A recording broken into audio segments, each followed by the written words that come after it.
to interview, to have a debate with Ben fucking Shapiro. What a piece of shit. Ben Shapiro is just a I'd love to spit in his face. I mean, we're such a weird time and a weird place, like, and the thing is, the illusion is falling apart. I mean, the best thing about right now is this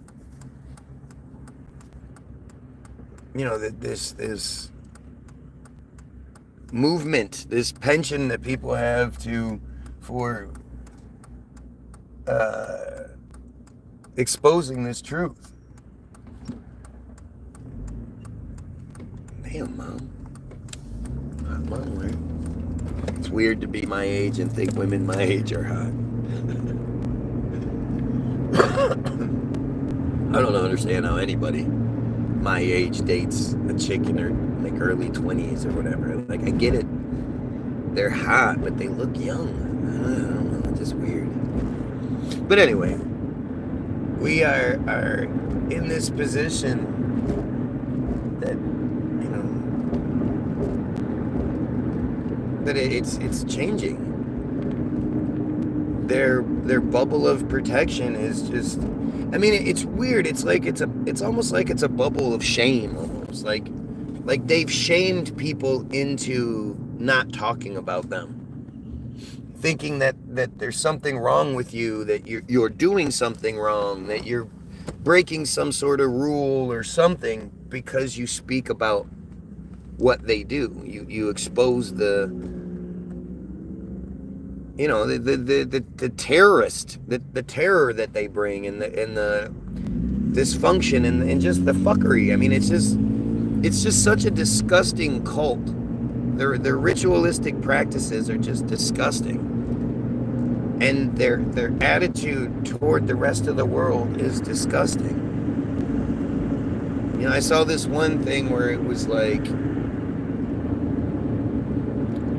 this guy was supposedly, this Jay in his penguin suit was like Netanyahu. He was like a Jay against Zionists, so to speak. And he's saying, the word of God is eternal, and therefore the Jays are eternal, and like, it's just insanity. It really is insanity. And it's that thing that, like, most people just don't understand. Like, they might say the right things on camera or what, but they're wrong. Their cult is wrong. It's gross. It needs to be eliminated immediately. As soon as we can, we need to eliminate this cult and their ability to exist in our country, in our place where we're not safe because of them. All of the belief that the Muslim world hates us so much, the Muslims hate us, that comes from they don't hate the people, they don't hate the average American, they hate our government and how it supports terrorist Israel.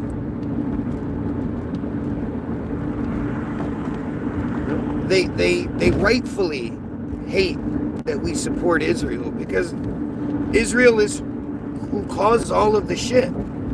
Now, don't get me wrong, like, I'm absolutely opposed to Islam. I absolutely oppose Christianity. I think it's all a bunch of shit. But when you try to figure out the root of it all, I mean, they're all three Abrahamic religions.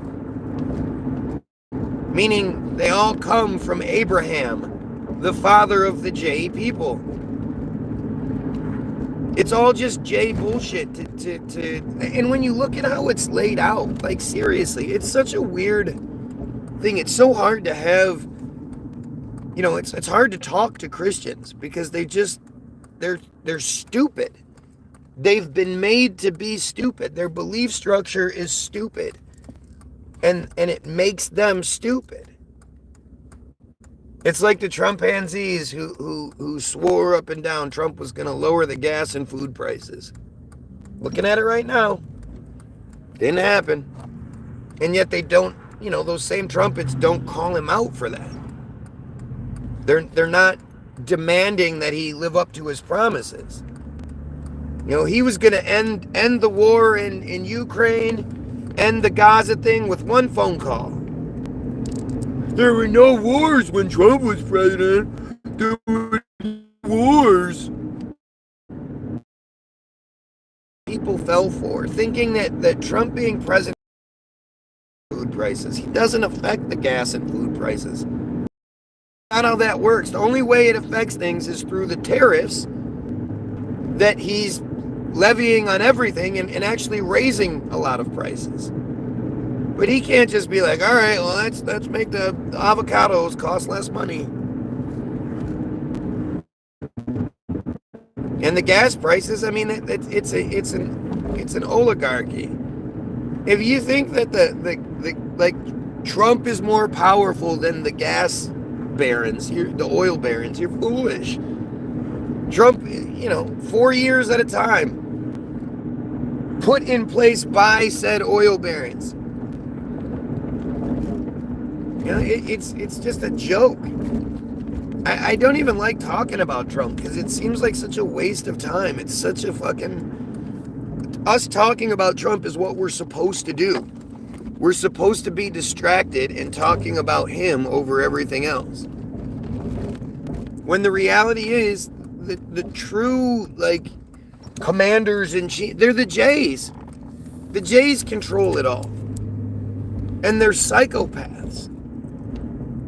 The idea that belief in some God story from a couple thousand years ago, that shouldn't affect anything. It's just dumb. And I don't even know what else to call it. It's stupid. The belief in God is stupid. The Bible is stupid. Yeah. Should we talk about what he's doing? Duh. Yeah.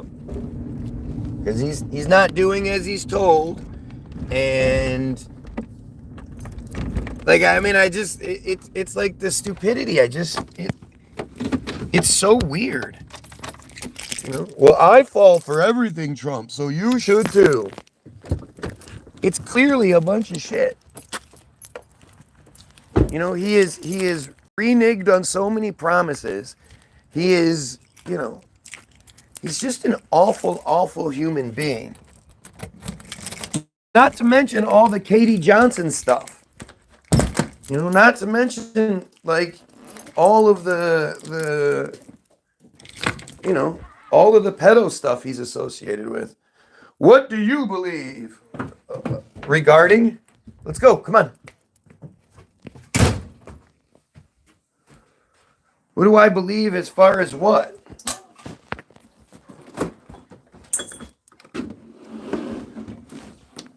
I believe we're better than the J control schemes that we're given. Atheist, agnostic. I mean, I don't like labeling myself with the labels that they provide us, but I guess if I have to, I'm an atheist. Because it's all stupid.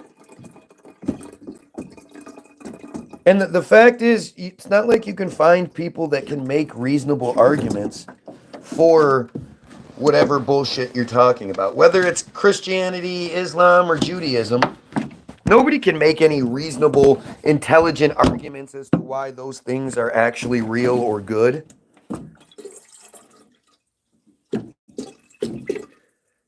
Most of the time, it's just crybaby stupidity.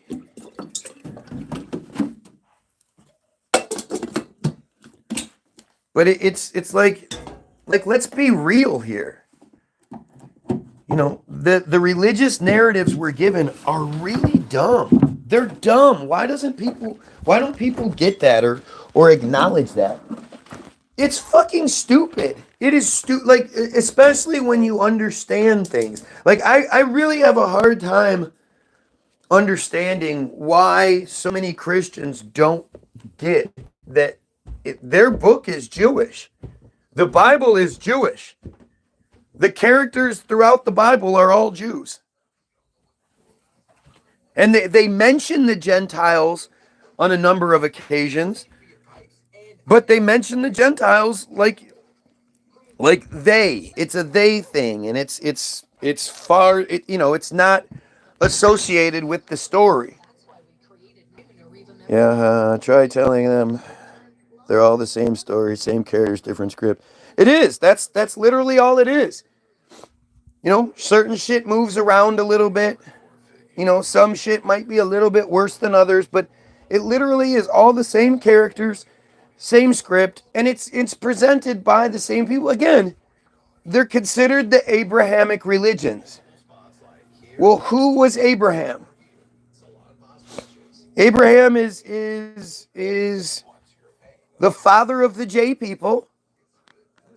He's the main bad guy in the Bible. He's the bad guy.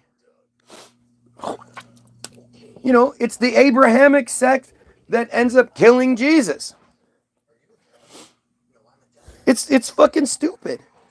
It's like especially when it comes to shit like Revelations. Just read what it says to you. At one point, it says something about that the 144,000 spots in heaven, the 12 different tribes of Judaism. There's 12,000 spots for this tribe, 12,000, and then the Gentiles are separate. How do you sleep at night? On a mattress bro. It's like, what part are you missing? All of the Genesis characters. This is a J book, man. These are Jews. They're not Christians. It's the weirdest shit, and it's like, what are you reading that I'm not? And it's more than obvious when you challenge things. Like you can really tell the strength in something by challenging it, not just accepting it. That doesn't bring out the best or challenge it. That's just you accept it, okay. But whenever you challenge anyone, how come word hasn't gotten to some sort of preacher, pastor somewhere out there that this guy doesn't believe in what he does, and that he's looking for anyone to come have the intelligent conversation. And they're like, we need to stop this guy from talking bad about our Jesus and shit like that, and we need to educate, we need to save his soul. We need to bring him into. How come not a single fucking one of them has ever come through here? Like, I've had random Christians try to get into conversations, but no one that identified as some sort of authority. Why not? What are they scared of? It's not what the Bible says. The Bible doesn't say run around and find people who only agree with you and then only associate with them. The Bible says find people like me and convince them the right way to think. Believe in this book or you go to hell. Great marketing. Right. Oh, it's crazy. It's crazy. I believe in the God that loves you. He loves you so much. As long as you follow a very specific set of unfollowable rules. And if you break those rules, well, he's going to have you burn in hell for all of eternity. Because he loves you so much. I have a hard time grounding my kids. Like, I feel like, I think they learned their lesson. And as long as they talk about it and they make the right points and they say the right things for real, it's not just bullshit that they're saying to get through, but they're like, no, I get it. I screwed up. That's in that. I have a hard time grounding them. Am I going to make them burn in hell for all of eternity if they don't, if they wear two different fabrics or some shit? Because your God will. What a weird thing. And damn near every Christian you talk to, They're real quick to get violent. You start saying, I don't believe in the same bullshit you do, and they get offended and they get upset and they want to get violent. It also says if you confess that you are saved, how about that? What about? Doesn't even make sense. What? The Bible says that if you accept Jesus as your Lord and Savior, that you will live forever. It doesn't say that you're going to go to heaven. But it's just so stupid. Like, even how could your heaven exist? How is that possible? How does my version of heaven exist alongside my grandma's version of heaven? Heaven to me would be like, I get to do heroin. I'd love to try heroin. Because see this little guy, he's from right up the road. I'd love to try heroin because I want to know what all the fuss is about. I want to know what feels so good you're going to ruin your life over it. I have no desire. Well, you don't have the same, especially when it comes to music, all the best musicians throughout history were heroin addicts. And obviously heroin allowed them to tap into something. Confess your sins, aka tell someone the shit so they can blackmail you with it. Well, that's what it I don't know, it's strange because for me it's even hard to talk about like the historical nature of things because I think it's all a lie. Obviously we were much more capable than we are today not too long ago. It was you thought the same thing. Just stupid. That acting like he's never done heroin. Yep. Never done it. Like, I don't have a problem with talking about, like, that's the thing. Like, look at how stupid people are just desperate to try to get any sort of foot in the door when they can't. They could simply argue like the things that are being talked about, but they have to say these stupid things. Are you saying that I've shot heroin and then kicked it? Because, I would have to have kicked it. And to be able to be someone that's shot heroin and then left it alone, that's impressive. That's not something that you see very often. Of course I've done mushrooms before. Plenty of times. That's all shit I couldn't deal with in my in my life nowadays. I don't see myself doing mushrooms after having children. I've OD'd on weed. I took a gummy a couple weeks ago, and a gummy, a couple. I took 2 gummies. Yes, 2 gummies. Like I've eaten gummies so many times. I've eaten brownies so many times. I've ingested weed so many times. It's never been a big deal. I thought I was gonna fucking die. I thought maybe something must be in this gummy that has me awful because I was so fucked up. That was probably one of the funniest times.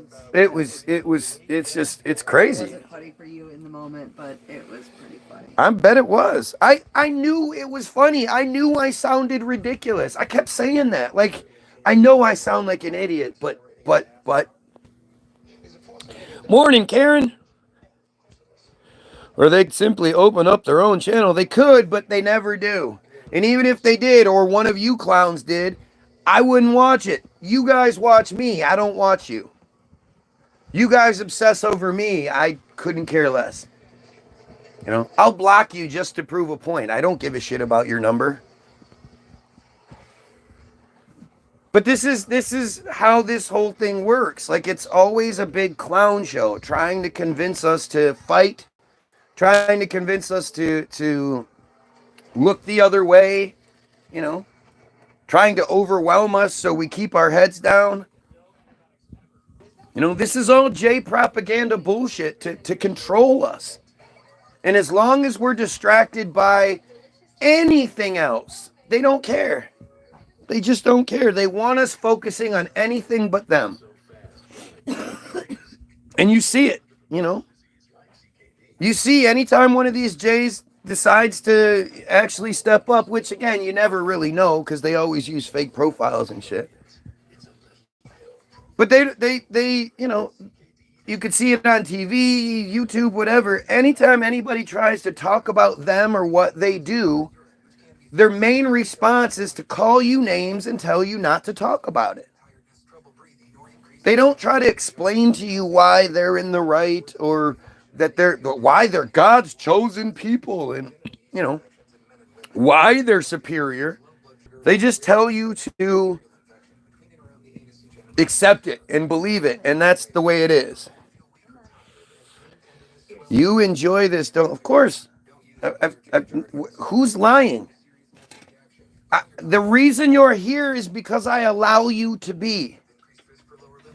As far as you know, I'm God. If I don't want you to be here, you won't be here, or you'll have to make another fake profile. But I leave you here because you prove my point. Like, you don't hinder me or harm me in the slightest. You make the point for me. Just like you're doing right now. Instead of addressing anything I'm getting wrong, you're trying to, I'm going to trip you up on this, or I'm going to do, because you're stupid. You know, it's just, it's typical Jay stupidity. And it's, you know, it's obvious. It's really not hard to see it. You know, just put this into different context. You know, if you want to talk, and you know, they're you have a stupid haircut, or you know, whatever bullshit they come up with as to the reason why they refuse to have the conversation. It should tell you all you need to know. You know? Instead of just addressing, like, why would you even be here to begin with? If you don't like what I'm doing, then why would you be here? Especially if you're not going to address it and try to, you know, curb things or help me understand or whatever. What would be your purpose of coming here every single day, hours on end? Let's go, come on.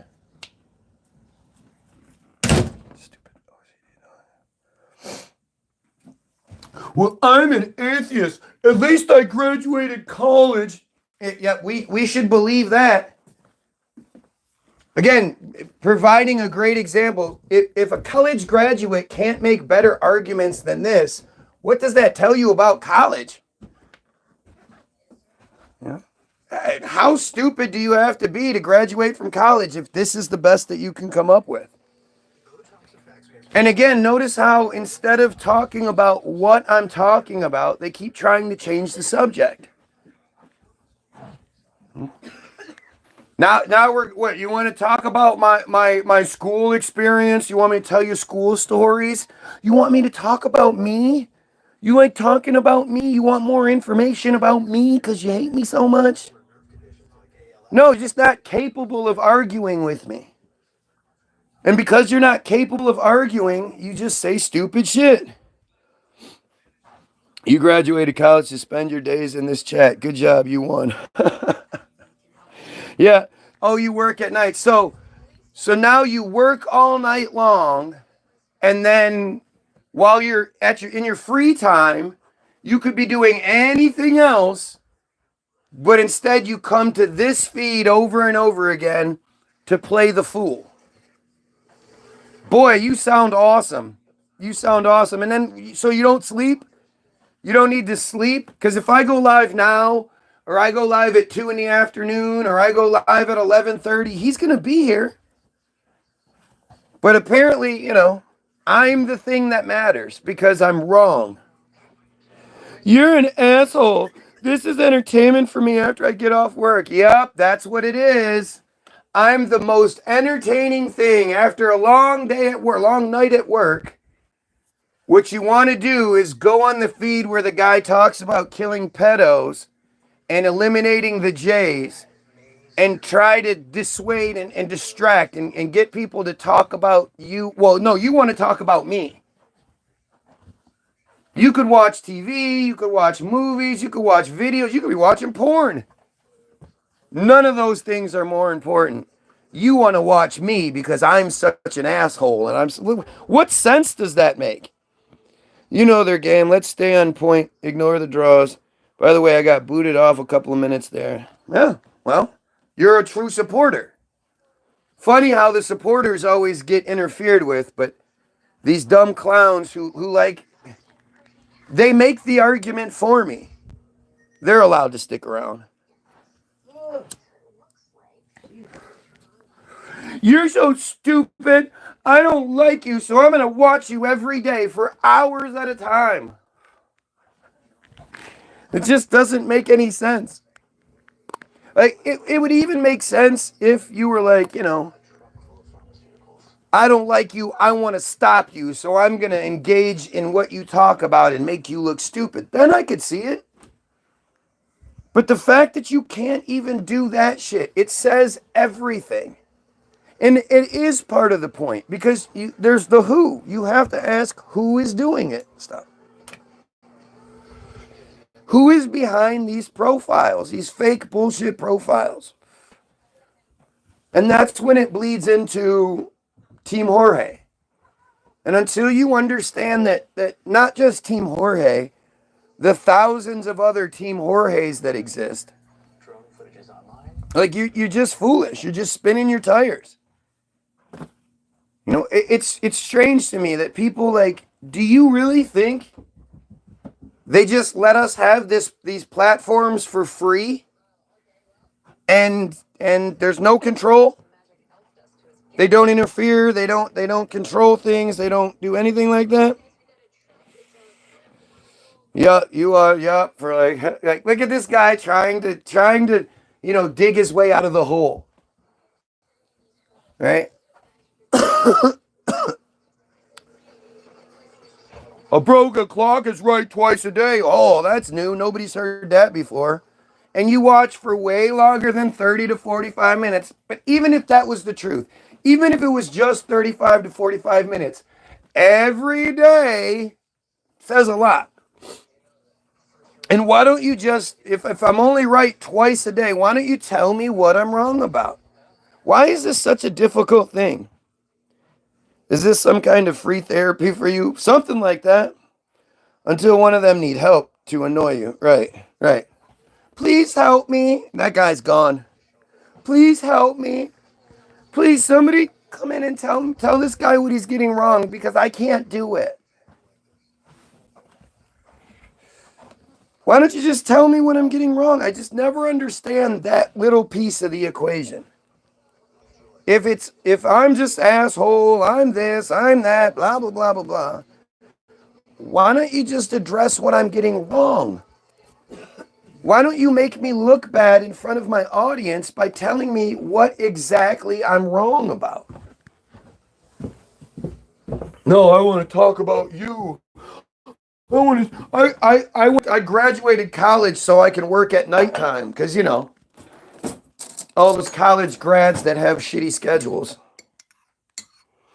I'm bored, yep. Again, this dumbass thinks that telling me I'm the most entertaining thing that he can do in his life.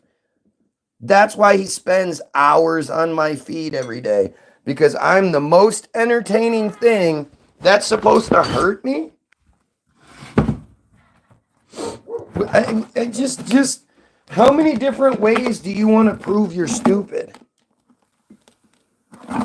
How many different ways do you want to prove you're incapable of actually, you know, actually telling me about something I'm getting wrong? Apparently, you're just a crybaby who wants attention. You want my attention because I'm so wrong. Like, what sense does this make? It's pretty obvious that I love that you guys are here and waste the time and all that shit. It's pretty obvious that you don't negatively affect me. I used to watch Gumby every day when it was on. Okay. Did you hate Gumby? Were you like, man, I wish Gumby wasn't doing it because I'm going to try to interfere and blah, blah. No. And let me guess, you were a child, right? You were a child when you watched that terrible show. Why were you so stupid that you watched this show that you didn't like over and over again? You know that TV has multiple channels. What was the reason that you would watch something you didn't like every day? Like, this guy honestly thinks he's making reasonable points. That's the most telling thing about the J stupidity. Come on.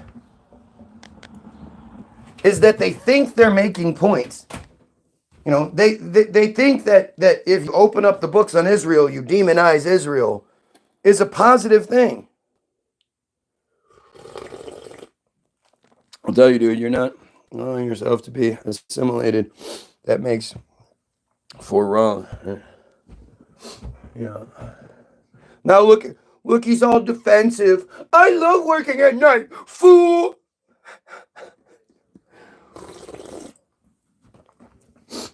I appreciate you so much. Because if I try to tell people about the stupidity I come across, if I try to tell people, look, nobody can ever prove me wrong about anything. They're too cowardly to even address what I'm getting wrong. They just cry for attention and say stupid things. People won't believe it.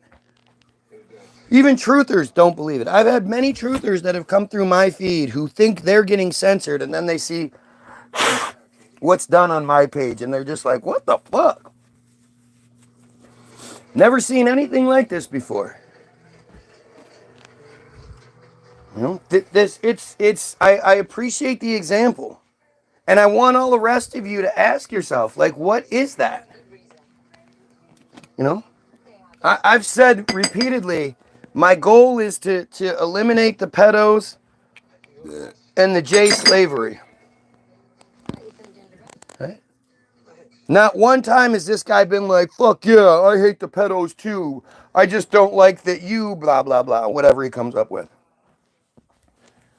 Not one time has he denounced the genocide or the J slavery or anything like that. He just wants to talk about me. Who would do that?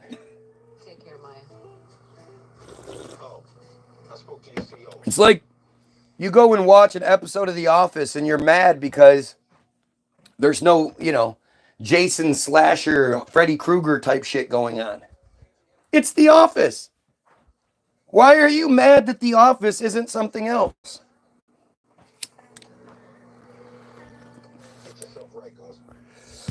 They're just stupid, man. It's wild. Choosing you against sleep. That sounds like two jobs to me. Yeah, exactly. Of course. And he'll be here for much longer than 35, 40 minutes because we're right at that time. This is about when you should be jumping off, right?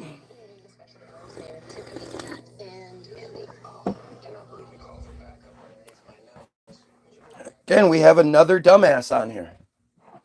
Why are so many dumbasses? Who is behind these fake dumbass profiles? How many of you would do the same shit?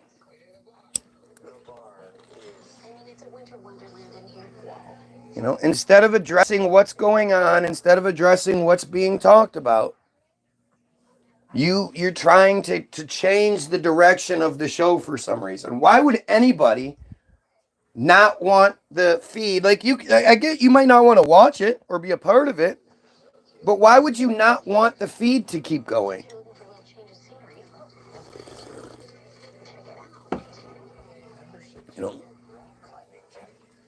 You want the guy who thinks we should kill pedos and eliminate the J slavery and stop the genocide? You want that person to stop what they're doing?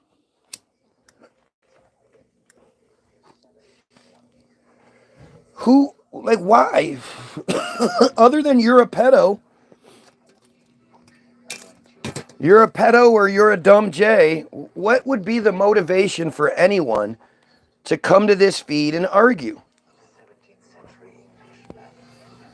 I'm right. I'm right and I'm righteous. I'm the good one. I'm the one saying the right things. Doesn't need to be said. Everyone hates pedos. Wow, sure took you long enough. But that's not denying that you're a pedo. That's not denying that you're or expressing that you hate him, but it does need to be said. Especially when, again, let's explain it real slowly. I'm doing the thing where we're trying to kill them. Why would you then come into a feed where the person is trying to change the laws and change the mindset so that we all agree to kill them? Why would you want to interfere with that feed even a little bit? Why would you want to derail it? Why would you want to shut it down? Why would you want to do any of those things if you're not a pedo?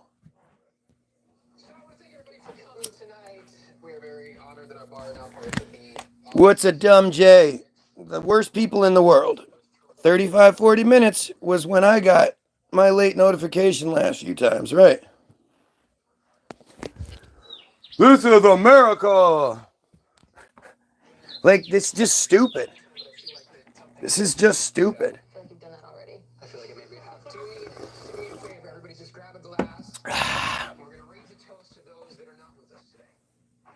We as the dumb goyim need to overthrow who is controlling our narrative.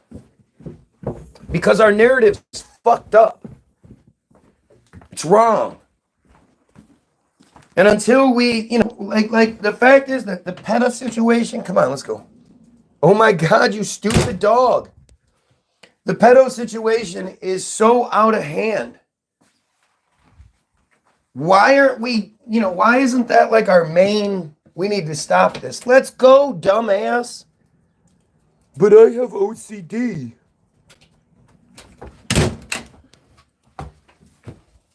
Absolutely, Gene. That's exactly what I meant. But I just can't say it.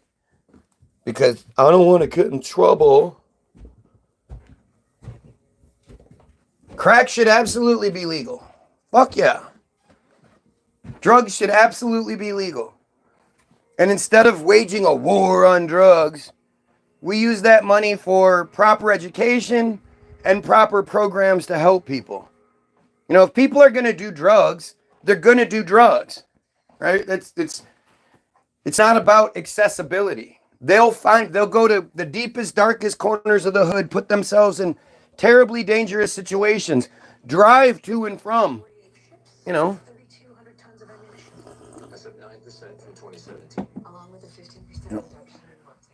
When I used to be a pillhead, I can tell you, like, sitting at 6 Mile in Greenfield at 3 or at like 1 in the morning after I got off work in this back alley, crushing pills and snorting them so I could then drive home. That's a terrible thing. That shouldn't exist. And the only reason I like the pills so much is because you know what it is. You don't have to worry that it's stepped on or this, that, and the other. But you should have access to clean, safe drugs. I mean, why not it's like this idea that if you give kids condoms, then that's going to encourage them to have sex. No, it's not. That's going to encourage them to have safe sex. I know as a kid, in 16, it was terrible going and buying condoms. I hated doing it.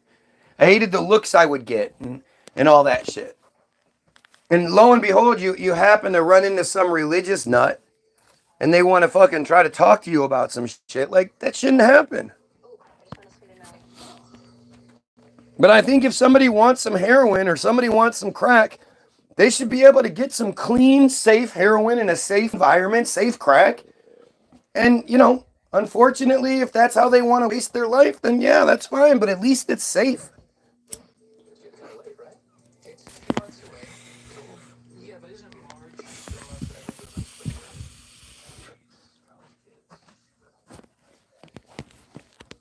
But, then the revenue generators can't make the money they make. The system can't make the money it makes off of punishing people for doing drugs. What do you mean you want to do heroin? We give you all the alcohol you could ever want. You can go buy as much alcohol as you want at any store at any time. Unless it's Sunday. Sunday morning when church is going on, you can't buy alcohol.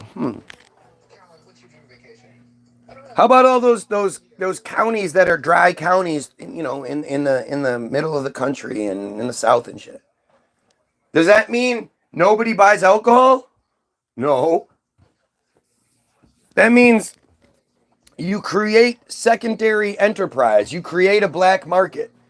Now people can go buy alcohol, bring it to the area that the people are in that, maybe it's 35 an hour or 45, an hour and a half away. And instead of driving all that extra distance, they're willing to pay an extra $5 or $10 for it. I would. I'll pay more money to get the things I want delivered to me than to have to risk going out and getting pulled over, the gas, the time, all that shit. What were you on the particular subject before I came in? Were you reading or... Well, just same old shit. Head of logistics at Naval Weapons Station Seal Beach. Didn't quite make it through these piece of shit Jays. It's the same conversation every day. I don't hide from that. I'm boring as fuck, I guess.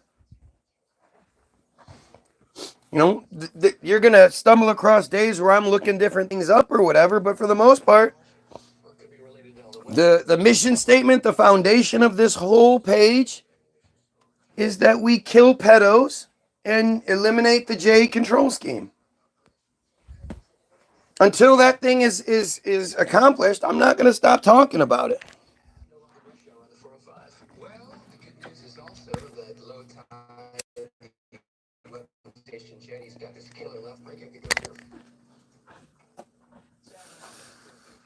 I mean, you have to ask yourself, what type of person hears somebody talking about we need to kill pedos, and they go, "Oh, I'm going to interfere with that. You shouldn't say those things." That's bullying. That's not bullying. Bullying adjacent. It's not bullying. It's bullying. Why would anybody think that way? If I stumble across your feed and you're talking about we need to kill pedos, you're getting a like and a share. I don't care whatever you're talking about. You could be talking about how much you hate black people and you only go after gay black guys who rape children. You get my support. If your main, like Alex Rosen is a great example. Gordon Flowers. This dude is a piece of shit, Jay. He is. He's racist as fuck. Just because he has his fat, goofy black guy come with him, the fat, goofy black guy makes him look better because the fat, goofy black guy is dumb as fuck. He's dumb. And Alex knows it. That's why he has him there. Alex isn't going to have somebody that does the job better than him. Nausea, headache, fatigue, trouble concentrating, insomnia. I don't want to sound paranoid here, but it feels like... And he's a proud Jay. He talks about it all the time. Relax, dog. Don't talk too much. Oh, so you guys want to just look at me? For drugs and abuse. We have a Navy toxicologist that can weigh in on that. Just to search for anything more exotic, like heavy metals or perhaps a nerve agent. So stupid. Back people are smartphone look day love. Wow. Wow, that's somebody's comments I should read more often. Check the expiration date. Nobody else weighed bagels got sick. You would think that you find out the purpose and you go, "Oh shit, okay, hey, I support killing pedos. I support eliminating the J control scheme. I support stopping the genocide." You would think that would be how it would work. Everyone, every day. You ever heard anyone But no. What's wrong with Alex Doe? DOE. Somebody types this way. It's not even that they talk this way. They type this way. I think it's funny, but I'm curious why you don't like him. Because he's a dumb piece of shit Jay. But you're too stupid to pay attention. I said, even though he's a dumb piece of shit Jay, he still gets my support because of what he does. The problem is, he definitely doesn't do it fairly. You know, he would be catching Jays all the time. If you guys remember, back to the beginnings of TCAP used to catch Jays like 60% of the time. The original TCAPs were about basically catching Jays. Just wondered if having the circus in your town maybe had disturbed. I don't know what you're talking about. Black people are innocent, really? That's not funny. Respect humans. What the fuck? How are people this stupid? How have we been made to be this stupid? Not everyone deserves your respect. You know, and what's been done to black people is just horrible. What it, quote, means to be black in this country is embarrassing. You know, it's embarrassing how stupid the Jays have made black people, you know, by design, through the media. I mean, it's the media. Look at his face. I know. You know, when you look at the black people that have been allowed to succeed and be put in front of us, it's just embarrassing. It's a joke. You know, what it means to be black is to say words wrong, is to, you know, wear ridiculous clothes. You know, I mean, it's just terrible. It's terrible.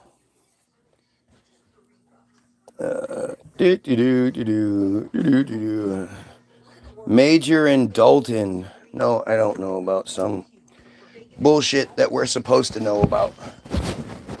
If you know about it, it's because the Jays, wanted you to. That's why it's on the news, or that's why it's coming through your feed, or whatever it is.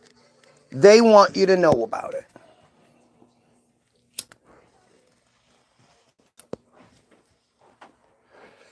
You know, I see videos with black cops. And the cop comes up and says to the person, you know, let me ask you something, bro. You're a police officer and you're saying, let me ask you something, bro. You're calling people instead of sir and ma'am like you're supposed to because you're the fucking public servant. You work for us. You're calling people bro. You know, black women, what's been done to black women is just atrocious. It's so awful, you know, how black women have just been like deluded. They've been copies, you know, it's embarrassing. Especially when you have all these black people that believe in Christianity. Bad news, bro. Black people is legends. Are you fucking kidding me? Black people is legends. How is somebody that stupid? How did that person get through school? How does that person live in everyday life saying things like black people is legends? And that's typing. This person typed that, so they had to like think about it. It wasn't just it came to their mouth so they said it kind of thing. It's just fucking awful. It's awful. The Vatican is pedocentral. She's this black chick that was a mayor in Dalton, Illinois. Oh, I think I did see this one. That didn't get any coverage anywhere, but she was using taxpayer money to fund her expensive lavish life, like $13,000 in 1 month. What? Lavage?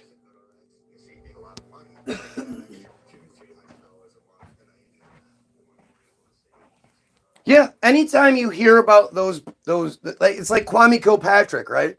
Anytime Kwame was in the news, you should immediately start looking up Israel because Kwame is there to distract you from something. I mean, the prime example of it is actually Diddy. The fact that Diddy is in the news and Diddy is being, investigated and all these things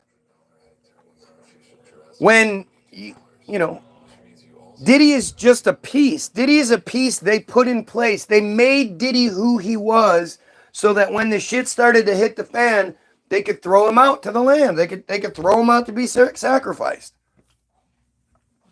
Diddy is, not saying he's a good guy. He's a fucking piece of shit. No doubt about it. But Diddy was doing, the same things that the Jays have been doing the whole time. The entire Hollywood film industry, entertainment industry, the Jays, the same Jays, have been raping and pillaging and, I mean, it's always funny when people say, Hollywood used to be racist. Well, Hollywood is a place. A place can't be racist. It's the people in that place. And when you're talking about Hollywood, I mean, it's still that way, but prior to, the last 30, 40 years, it was like only Jay controlled. There weren't like it's funny when they make a big deal out of the Black Panther 2 being the first all black movie where it's all black people writers, all black people producers, all black people, directors and grips and all that other shit. It took until the 2000 late teens for there to be an all black movie, and you think that's a sign of progress?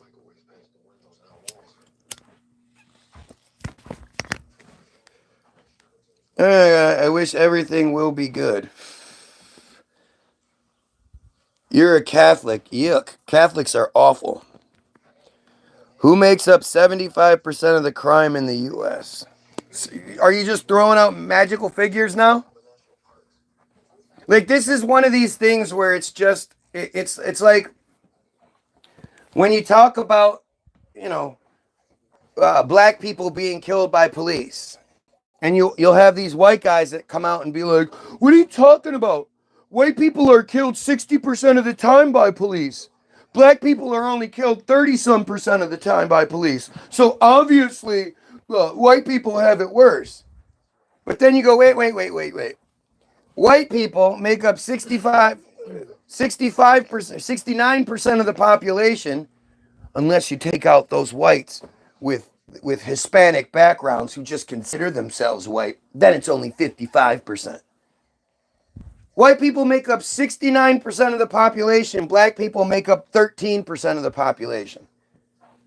So if 69% of the population is killed by police, are 60% of the people killed by police, as opposed to 13% of the population being killed by police 30-some% of the time, there's a tremendous disparity there, and you're just not understanding that.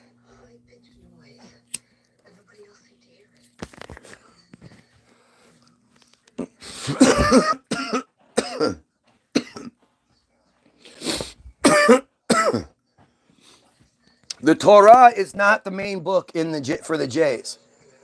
The Torah is the book they tell us, that they're told to tell us is the main book. But the main book is the Talmud. And the Talmud is fucked up. There's a video of Tucker Carlson, Well, no suspicious tenants. Tucker, isn't that his name? Tucker, whatever. Being, I think it's, let's see. Let's see if I can find it.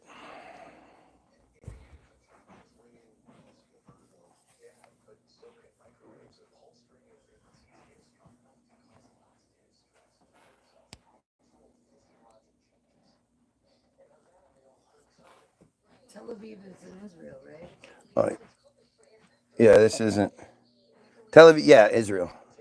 What's happening? All these people aren't gonna like me. It's not Tucker, it's somebody else. Shot of the parking structure roof outside your window right after tourists fainted.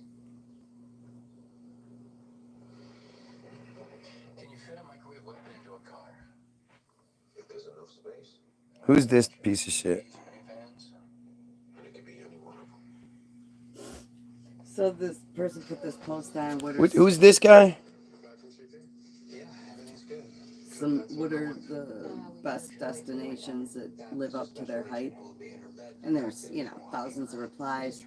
Every person that put Israel, and that's the only person that put that. But Otherwise, they spit on us, Goyim, despicable cult. I'm gonna get attacked by. They spit on this Goyim, and they fucking, mutilate and violate their own children. What do you think they're gonna do to the rest of us? Who is this fucking Charlie Kirk? That's who it is. Thank you. They all look alike to me. And they do, actually.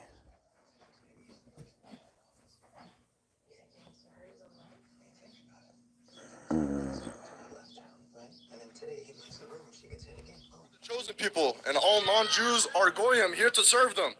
You are a Christian who's clearly serving the Jews, defending Zionism with all you've got. But you also believe Jesus is a rabbinic Jew in heaven when you know the Talmud states he's in hell burning in feces.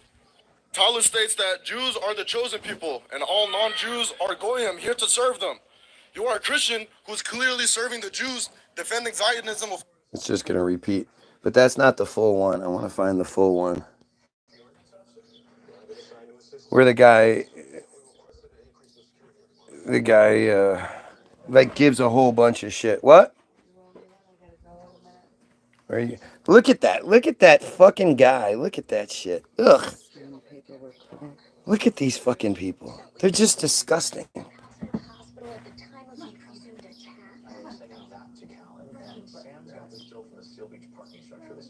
and contrast.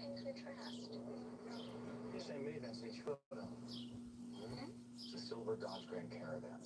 License plate? Oh, we're still working on it. That's gotta be them. Think all eggs are the same? Think again.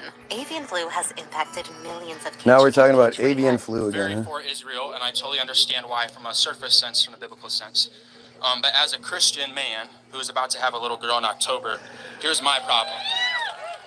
In the Talmud, they talk about sexual intercourse that the little girl is permitted if she is under 3 years of age. You can rape a non-Jew woman. It's 3 years and 1 day. He's got it wrong. It's as long as the little girl is 3 years and 1 day. They're allowed to. And what it actually says is that once the J rapes the child, then the child now belongs to the J. Almost like a marriage contract, but not, obviously they don't have any sort of authority. But it's what it says is that they have to pay the full dowry. If they rape the child, that's as long as they're 3 years and 1 day old. See, it says that if a goyim rapes a child, they should be killed. But if a J rapes a child, then they have to pay the full dowry to the family, and then they essentially own the little girl. The reality is, all of it's insane. Why anyone believes in anything, Jesus, Bible, like it's all just insanity. It's insanity.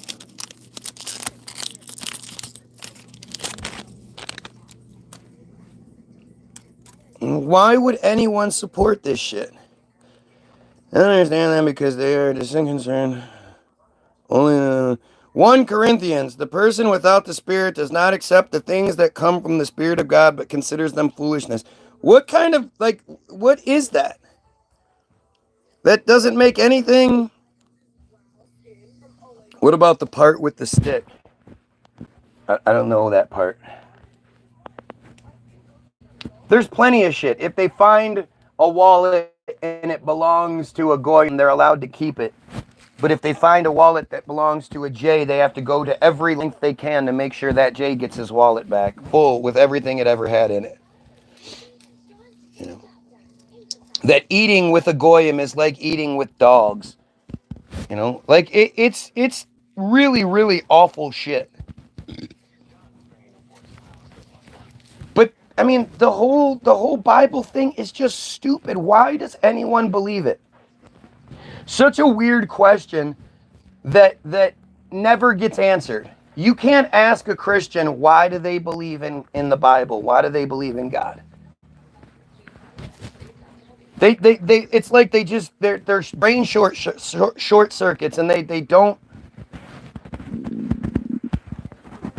you know, they don't have just a reasonable answer. Why do you believe in such nonsense? Why would you ever be Catholic? Other than, obviously, you don't know the history behind the shit. I think that comes, you know, that plays a big part in it. I think if people realized that, like, you know, their bullshit, whatever thing they fall for, is actually chosen bullshit, you know, they wouldn't, they probably wouldn't believe it. Opinions on Kanye, I think it's all about drawing attention away from what's really going on. Of course. So with Kanye is the example, right? Kanye plays the example role.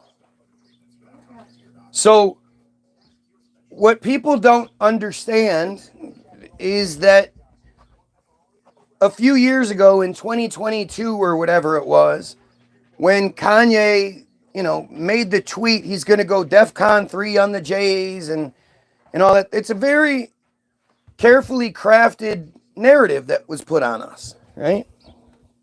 So what Kanye was going to do, what Kanye did, so at the time Kanye said that, like that same exact week is when the Netanyahu coalition was put in office. Despite all of the bullshit, despite being a fucking, you know, under indictment and all this other shit, Netanyahu was put in office, and they were preparing to you know, I mean, to execute their plan. It's not a overnight thing. It's a long, they play the long ball, right? They play the long game. So you have Kanye saying these things, which, you know, none of us would know about if the news didn't tell us to focus on it. You have to understand that. Kanye's tweet would have gone unnoticed if the J media didn't tell us that we need to focus on it. And so instead of us focusing on, you know, the news telling us like they should have that, holy shit, Israel's putting Netanyahu back in charge. He's a piece of shit. He's a supremacist, and he's bringing along these awful war criminals. Bezalel Smotrich and Itmar Ben-Gvir are fucking war criminals. Spent time in prison kind of war criminals for inciting violence against Arabs. I think it was Ben-Gvir that was put in prison for that.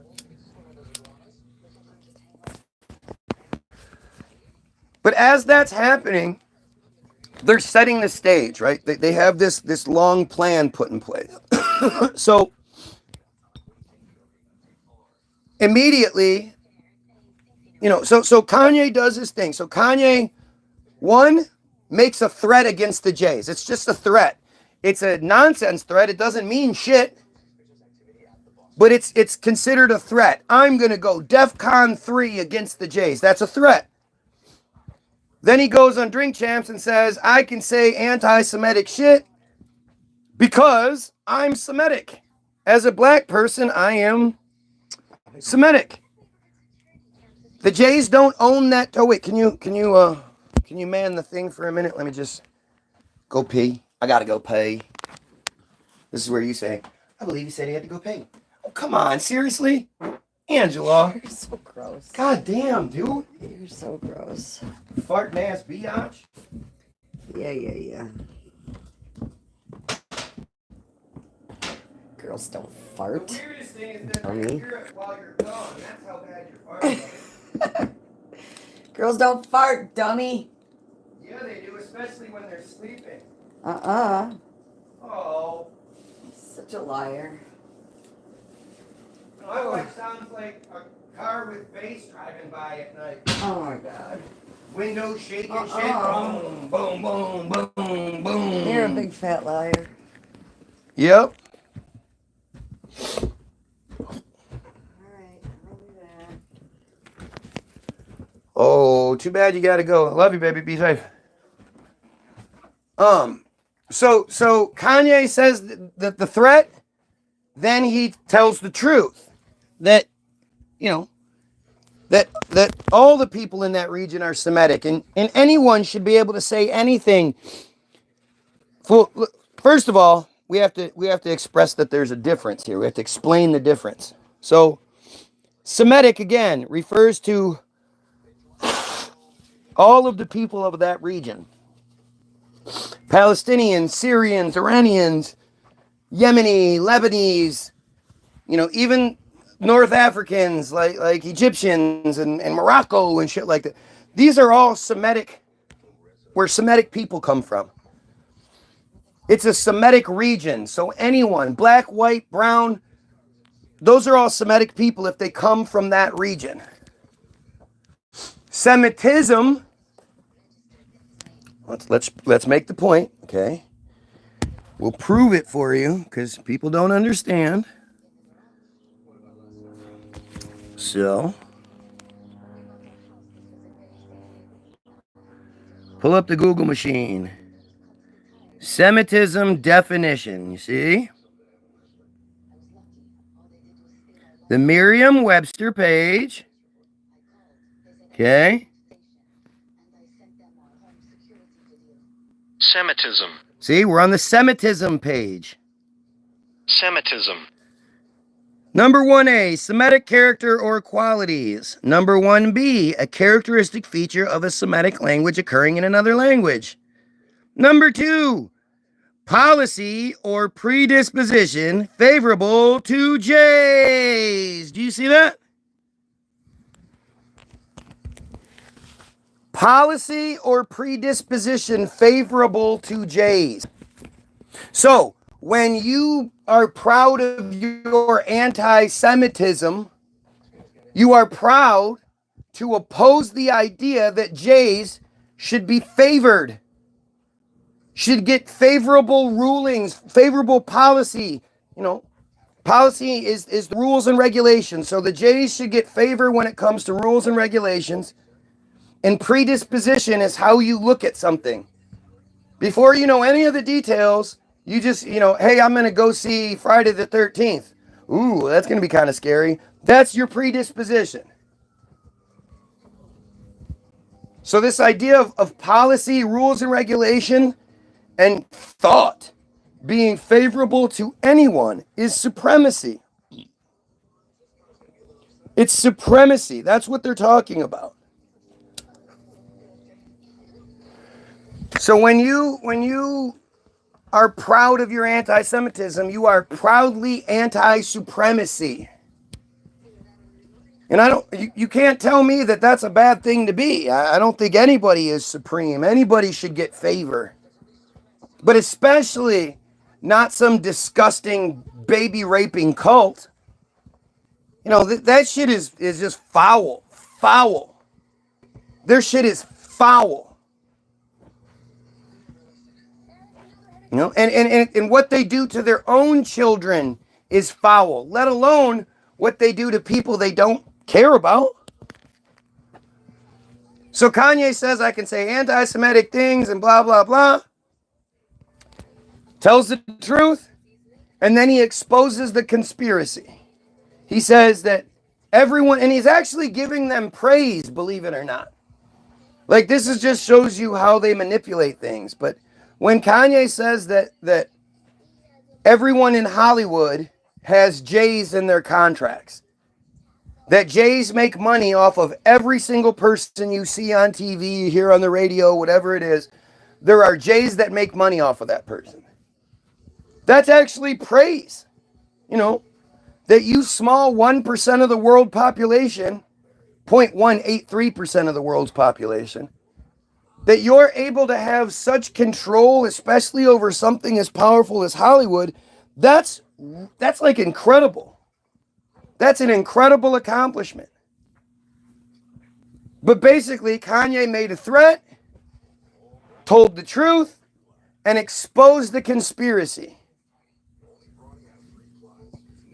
And so what you were shown is that Kanye is the example for someone like me, right? Somebody that thinks they can say things, that they can expose the conspiracy, that, you know, that they can threaten. Kanye is the example for me. And then at the same time, Kyrie Irving, who simply posted a link, didn't say anything, didn't caption it, didn't say, hey, everybody check this out. Didn't even put the title of the movie in over the link. Just posted the link. Kyrie is the example to people like you. People I'm saying, hey, share the fucking feed. If you're watching, like, share, and sub. But he's you know, and I always say, even if you don't like me, then just share it with the caption, I don't like this guy. Somebody come put him in his place. Do whatever you have to do to make you feel comfortable, but share it. Kyrie was the example for you. So what you saw was Kanye, who lost $2 billion overnight, and Kyrie, who lost, you know, was suspended and got in all this trouble and blah, blah, blah. They're attacking us because they know what they're doing, what the next year or two, it's all planned out. Nothing that happens in this, nothing is shocking. Nothing is unplanned. Because they had planned on October 7th happening all the way back then. Shit. All the way back when they were first putting Netanyahu in the position he's in, it was because they were planning on doing what they did. So you have Kanye, who provides that example. So when they start doing all of this stuff, we know that we're not supposed to talk about it. We're not supposed to tell the truth. We're not supposed to expose the conspiracy. That's what those examples were. You know, people were running around left and right. What's up, TXT? Been a while. People were running around left and right talking about Kanye's going to kill himself. Kanye's going to kill... No, he's not. Kanye was doing his job. Kanye was playing the role. So they kept the focus away from the supremacist coalition of Netanyahu and company getting put in. And it also provided the example because all of 2023, the Israelis were putting on a show. Every Saturday, the Israelis would supposedly protest because the judicial branch and the executive branch weren't quite getting along. They weren't protesting the killing of the Palestinians or you know, any of the horrible shit that Israel does. They weren't protesting that. Apparently, the people of Israel were just really upset because the executive branch and the judicial branch weren't getting along. So every Saturday, there would be a protest. And the protest they had porta potties and bathrooms, and they had, you know, concession stands. It was like a carnival every Saturday. which was the setup, right? Because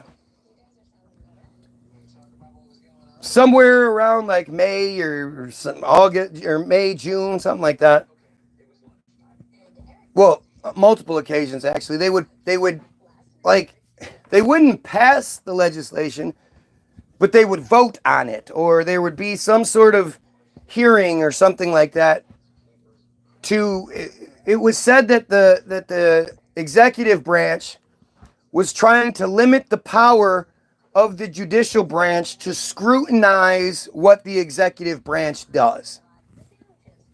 This is it's stupid. They're going to limit the power to scrutinize? Well, that doesn't mean anything. And when you actually look at what they do, the only time the executive branch and the judicial branch didn't really get along was because the judicial branch prevented the executive branch from killing more Palestinians than they wanted to. That was the only thing they would ever disagree on. So the executive branch was trying to limit the ability for the judicial branch to scrutinize them killing Palestinians, which is all just bullshit. It's all just what? That's just stupid. And yet it was so important to the Israelis that they would protest every week. And then when the legislation would start to, would hit the, when it would get to its climax, then they would all sign a petition saying that if by some chance, I don't know, some sort of weird thing happens and then Israel is now going to be thrust into a genocide situation, totally just by chance. It's not like we think anything's about to happen or anything. But in protest of this judicial executive branch little tiff, the people would sign petitions saying that if anything were to happen, because all Israelis are considered reservists, because at 18 they have to serve in the military, so at any point they can get called up. As a sign of protest, they were saying that they won't fight. If by chance something that hasn't happened in forever just happens to happen, then they're not going to fight. And of course, Anthony Blinken and Jake Sullivan would then promise, hey, don't worry about it. For every Jay that refuses to, commits a crime. If you get called up for service and you're a reservist and you don't show up, that's a crime. That's desertion. But they weren't considered criminals. They were considered freedom fighters. The news would call them freedom fighters. Whenever the protests would block the freeway and they would have a big bonfire in the middle of the freeway, the news would say, look at these freedom fighters. When it's black people doing it here in the States, they're thugs. Look at these thugs. And I can't believe these thugs. Because thug is the acceptable way for them to call them niggers. They can't say that, so they call them thugs. These thugs and these hoods, they're not freedom fighters. The Israelis were freedom fighters, and you can see lots of videos where, because it's super hot outside, the Israeli government would have their water truck, where they shoot the water at the people, but it would be on a quarter of the power, so it'd just be like this stream, so people could stand in it and get a fucking a reprise from the heat and maybe get something to drink. It's just such a fucking joke. And so this happened on multiple occasions where tens of thousands of Israelis had this amazing, foreshadowing, this amazing ability to predict the future, and said they wouldn't fight if something happens. And again, Jake Sullivan and Anthony Blinken promised that for every Israeli that says they're not going to fight, we'll send 2 Americans in their place. Don't worry.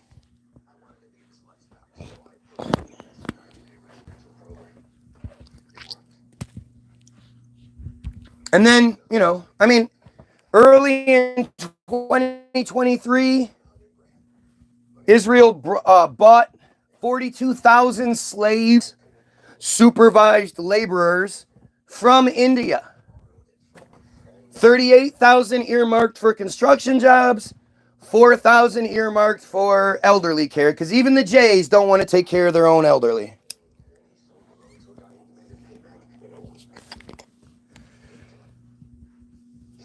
And construction and elderly care jobs, well, those are the jobs the Palestinians are forced to do.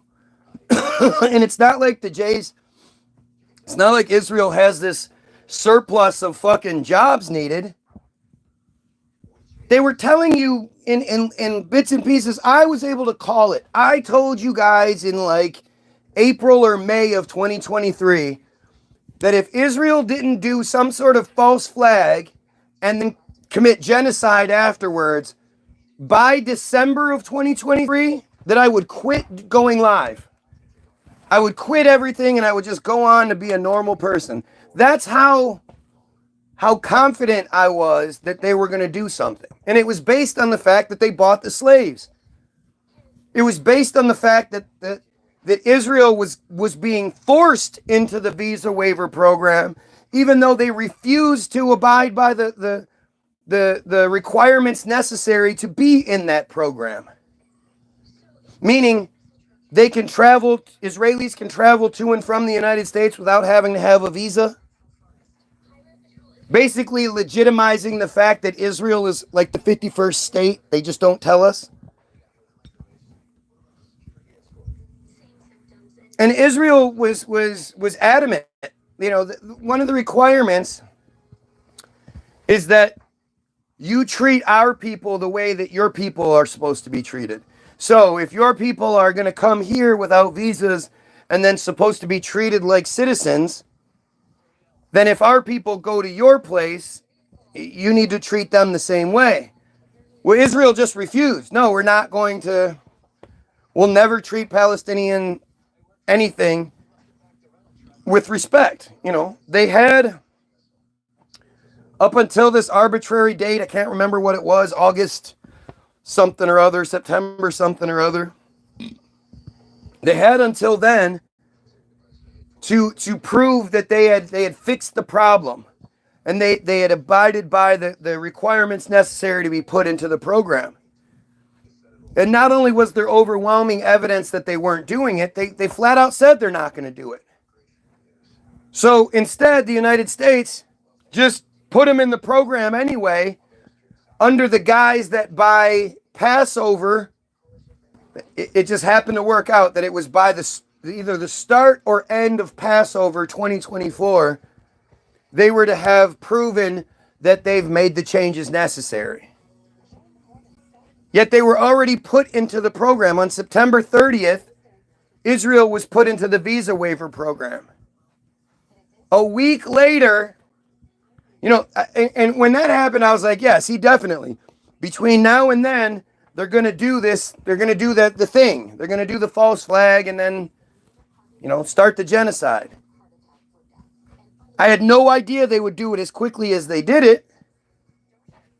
But 7 days after being put into the visa waiver program, they did the false flag attack where no Israelis were killed and no Israelis were taken hostage. It's all bullshit. It's all fucking bullshit.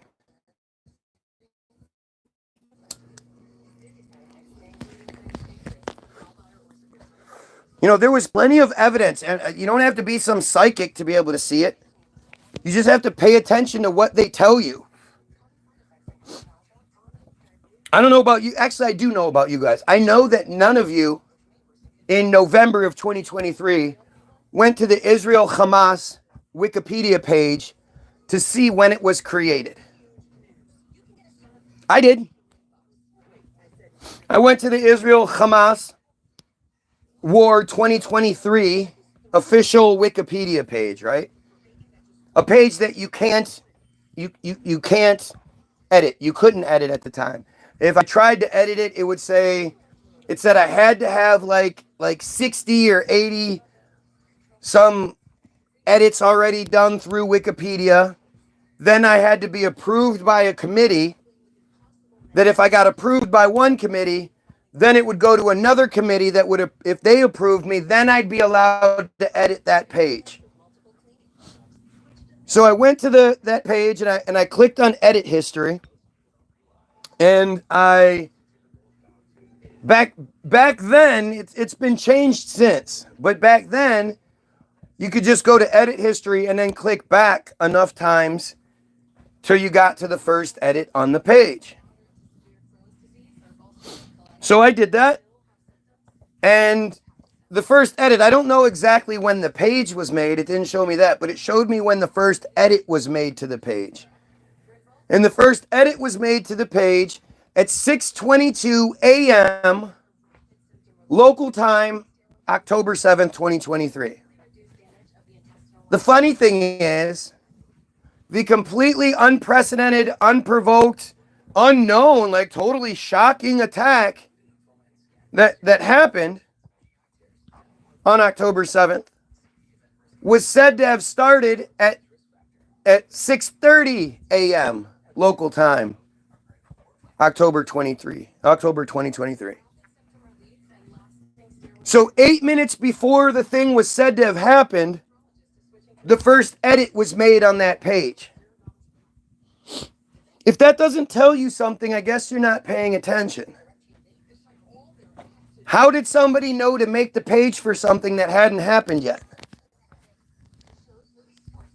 And so I decided to read the edits for the next, I read for another 3 hours. I read until 9:30 local time in the edits.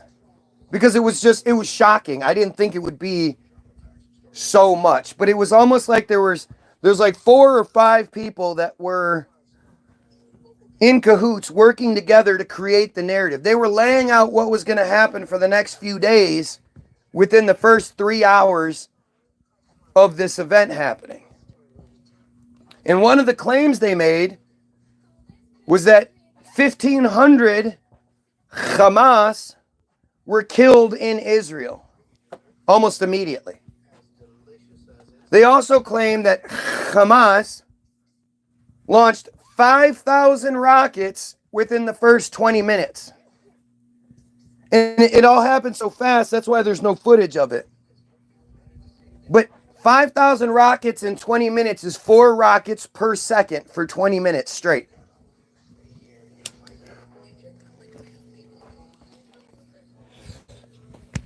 Yet there's no video of it. And of course, you're not supposed to ask, how were they able to get 5,000 rockets? How much does 5,000 rockets cost? Those rockets are tens of thousands of dollars a piece, right? How did poor ass Hamas manage to get 5,000 rockets into a heavily blockaded area where they can't get food, they can't get medicine, they can't even bring in lumber because Israel says that the lumber could be outfitted and used to strike Israel. So they can't even bring in lumber to rebuild their place.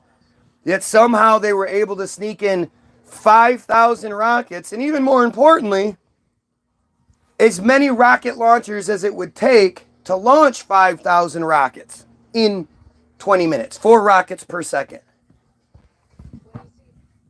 How can you imagine, like, how would you even do that? How many rocket launchers did they have? How did they get those rocket launchers? So now when you hear the news, when you hear the narrative telling you, because they always refer to it this way. They always say on October 7th, about 1,100 or 1,200, depending on the publication. Around 1,100 people were killed in Israel on October 7th. They don't say around 1,100 Israelis were killed. How come they don't give you a fucking number? They can give you the number of, 52,875 Palestinians have been killed so far. But we still don't know the exact number of Israelis that were supposedly killed on that day. But they're not. See, the way they have it set up is that they're not actually lying. They're just misconstruing it a bit. By saying around 1,100 people in Israel were killed, Well, they already acknowledged that they killed around 1,500 Hamas almost immediately in Israel. So they're telling you the truth. Yeah, 1,100 and 1,200, whatever people were killed, but they weren't Israelis. And you know it because they're using microwaves. They're hitting us with microwave signals. You know that they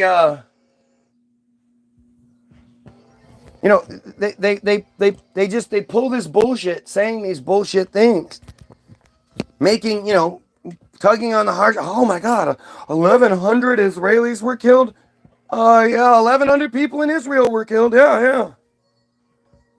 You're supposed to believe that using hang gliders and motorcycles, that the most heavily fortified, heavily surveilled area in the region was somehow overridden by a bunch of goat herding, peasants.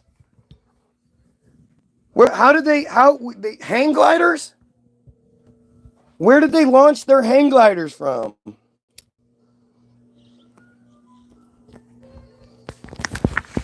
How do you kidnap somebody on a hang glider? All right, grab a hold of this hang glider and you better run fast so we can take back off again and fly on out of here. How the fuck would they do that? Where's all the footage? This is one of the most heavily surveilled areas in the region, in the world. Trillions of dollars have gone into Israeli security over the decades. Trillions. And yet there's no footage of it. And everything that's claimed, all the information we get, comes from Israel, comes from the IDF. And the IDF does nothing but lie. Literally, nothing. They lie. Their whole gig is lying. Sorry about that. Sorry about that.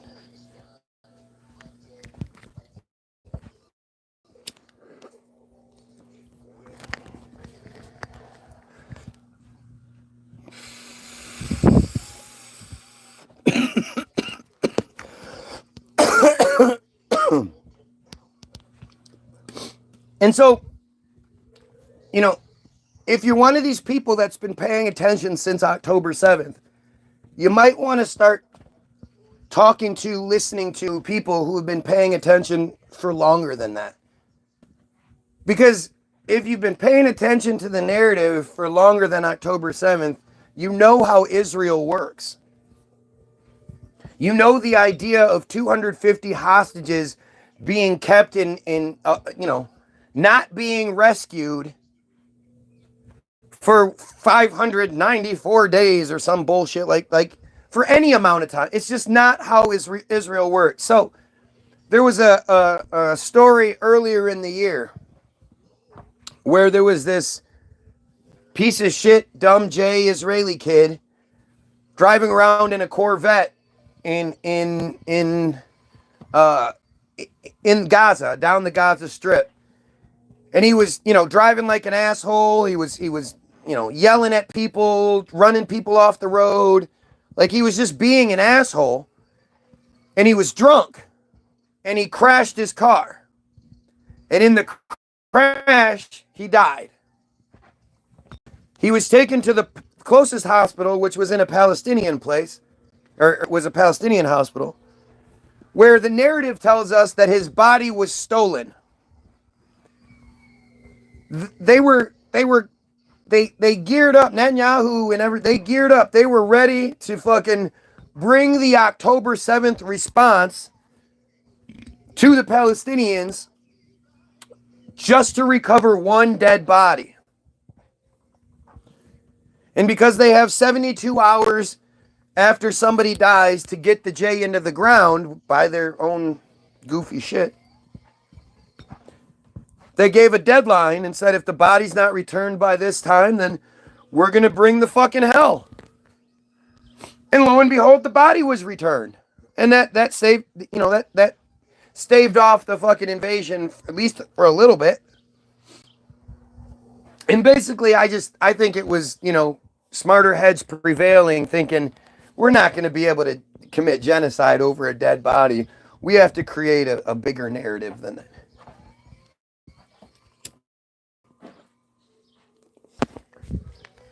But when you know that that's what they were willing to do for a dead body, and then you hear this narrative that immediately after October 7th, and then the immediate response of Israel, which was to just start dropping indiscriminate bombs just everywhere they could.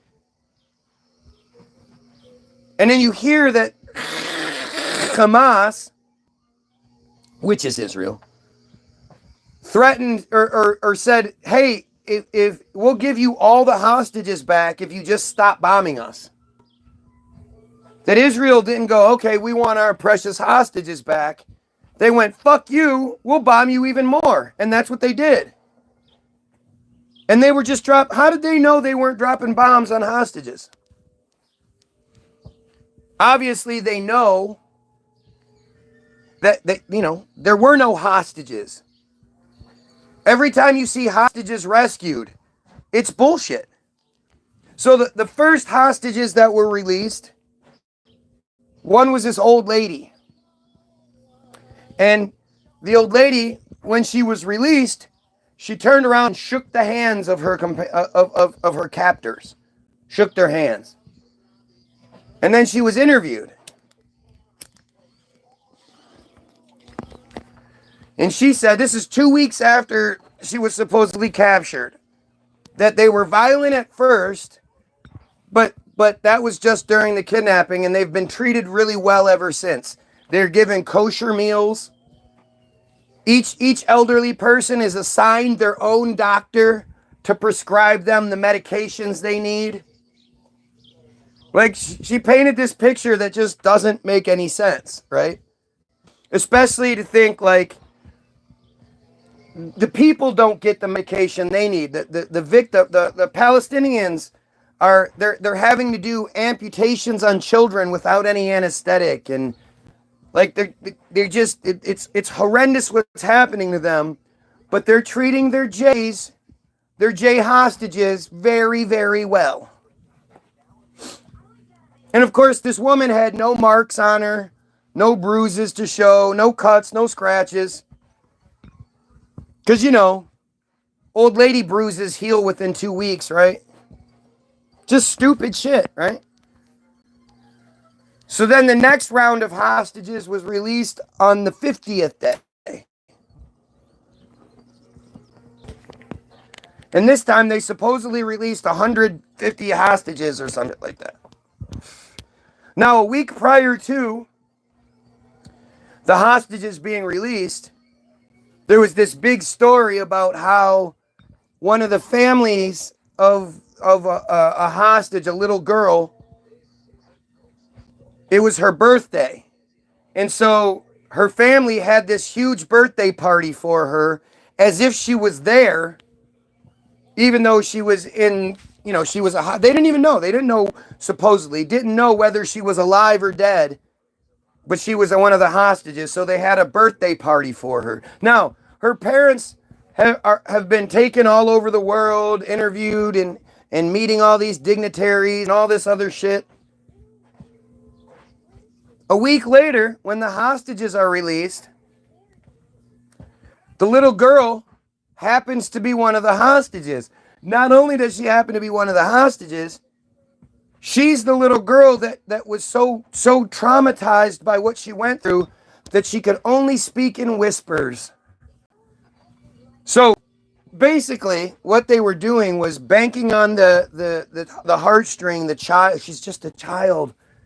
But they couldn't trust that this child would be able to answer the questions correctly. So they had her dad with her. So every time a question was asked, she'd be like, whisper, whisper, whisper to her dad. And then her dad would be like, she said,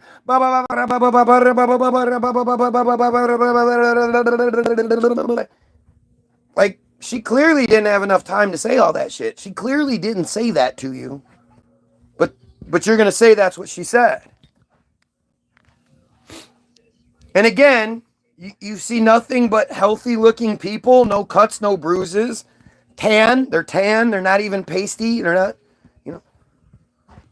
Everything looks normal. And then videos come out showing that just before the hostage exchange, which again is this big setup, right? The Hamas is going to be on one side of the square. Israel will be on the other side of the square. And the hostages will be released from a van, 2 by 2, holding hands with a Hamas agent on either side of them to walk them over to the other side. But then video comes out showing that prior to being put in the van, or as they're being put in the van, they're smiling, they're laughing, they're shaking hands, they're saluting and hugging their supposed captors. And then when they get released, it's all sullen and, you know, where do the smiles go? It's all bullshit. It's literally bullshit. Matt, what's going on, bud?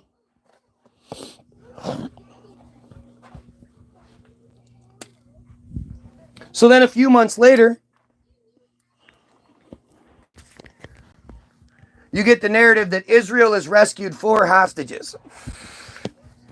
In doing so, they killed like 270 some people, but they were able to get 4 of the Israeli hostages out. Oh, thank God. And what the narrative is, yet again, is that this time, so the way that they decided to change things up was they said that the hostages aren't all being kept in one place. They're now being kept in individual families' houses scattered throughout the region. And so 3 of the hostages were supposedly held in this one compound where the son was a reporter for Al Jazeera, I believe, or some I think it's Al Jazeera, but it might be some other, you know, Israel opposition newspaper.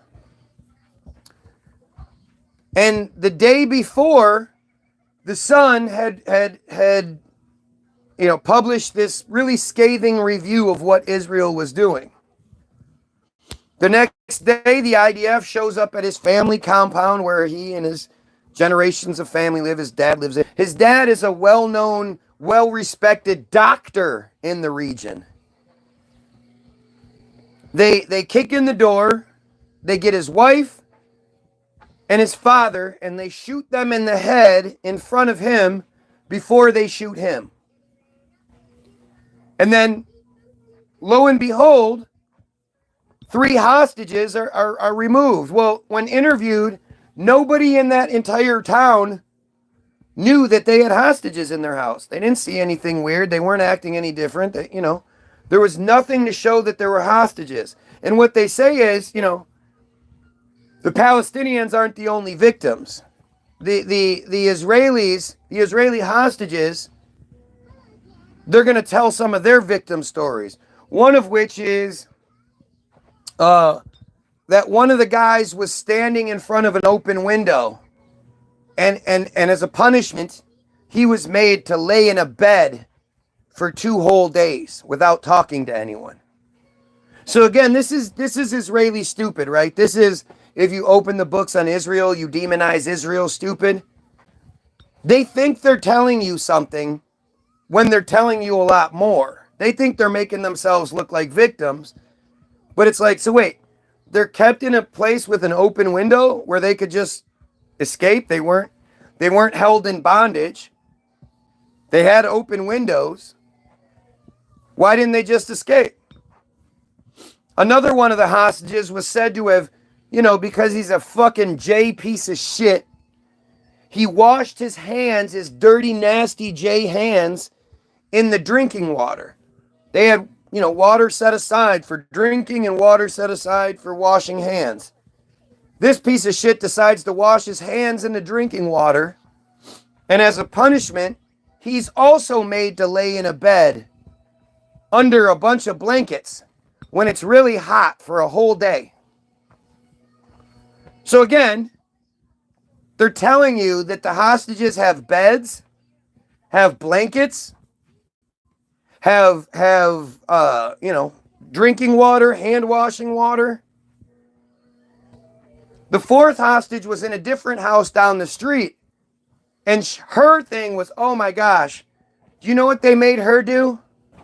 They made her wash dishes. Oh, a J princess had to wash dishes for some dirty Hamas. So wait, she's being fed? She's giving dishes and she has to contribute by washing the dishes? Is that what you're trying to say? Right? But the real trick is nobody knew these hostages were in there. And basically what happens is, say 20 Israeli soldiers go in there, full on garb, all that shit. 3 of them strip down to civilian clothing and then they're walked out like they're hostages. Oh, look, we found these 3 hostages in here. Yeah, they all still have their fat little jowls. They look tan, no bruises or anything like that. Because they weren't hostages. They were just soldiers who stripped down and were walked out as hostages. And so now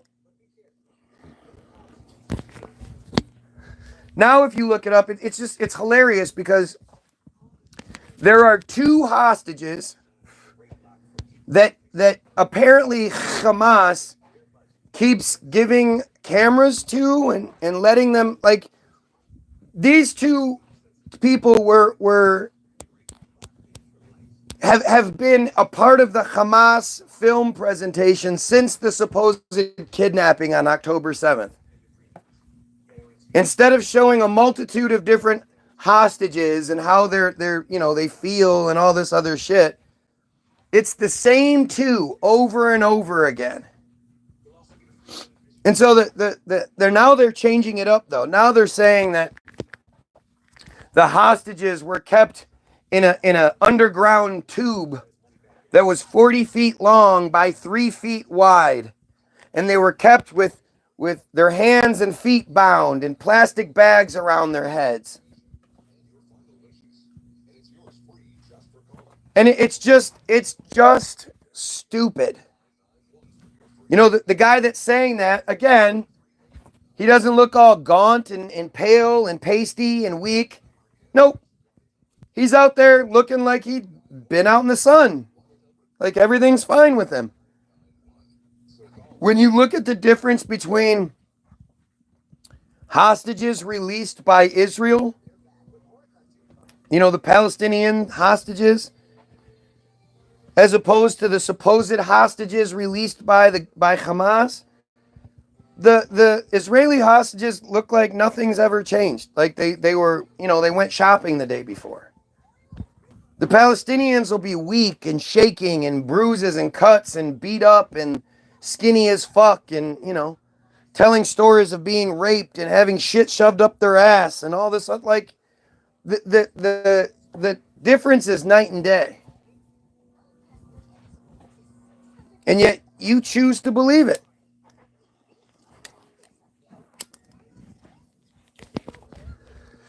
Of course, I challenge you. Go look up and show me funeral videos from after October 7th. If roughly 1,100 people were supposedly killed, there should have been at least 1,000 funerals within, a couple of days, because that's how the Israelis operate. Again, it's whether you've been paying attention for longer than just a few minutes that you would know this. All very good points, especially about the hostages' physical appearance. Yeah. And then how they treat their captors. There are videos of the hostages smiling and kissing the heads of their supposed hostage takers. And of course, the Hamas are always these guys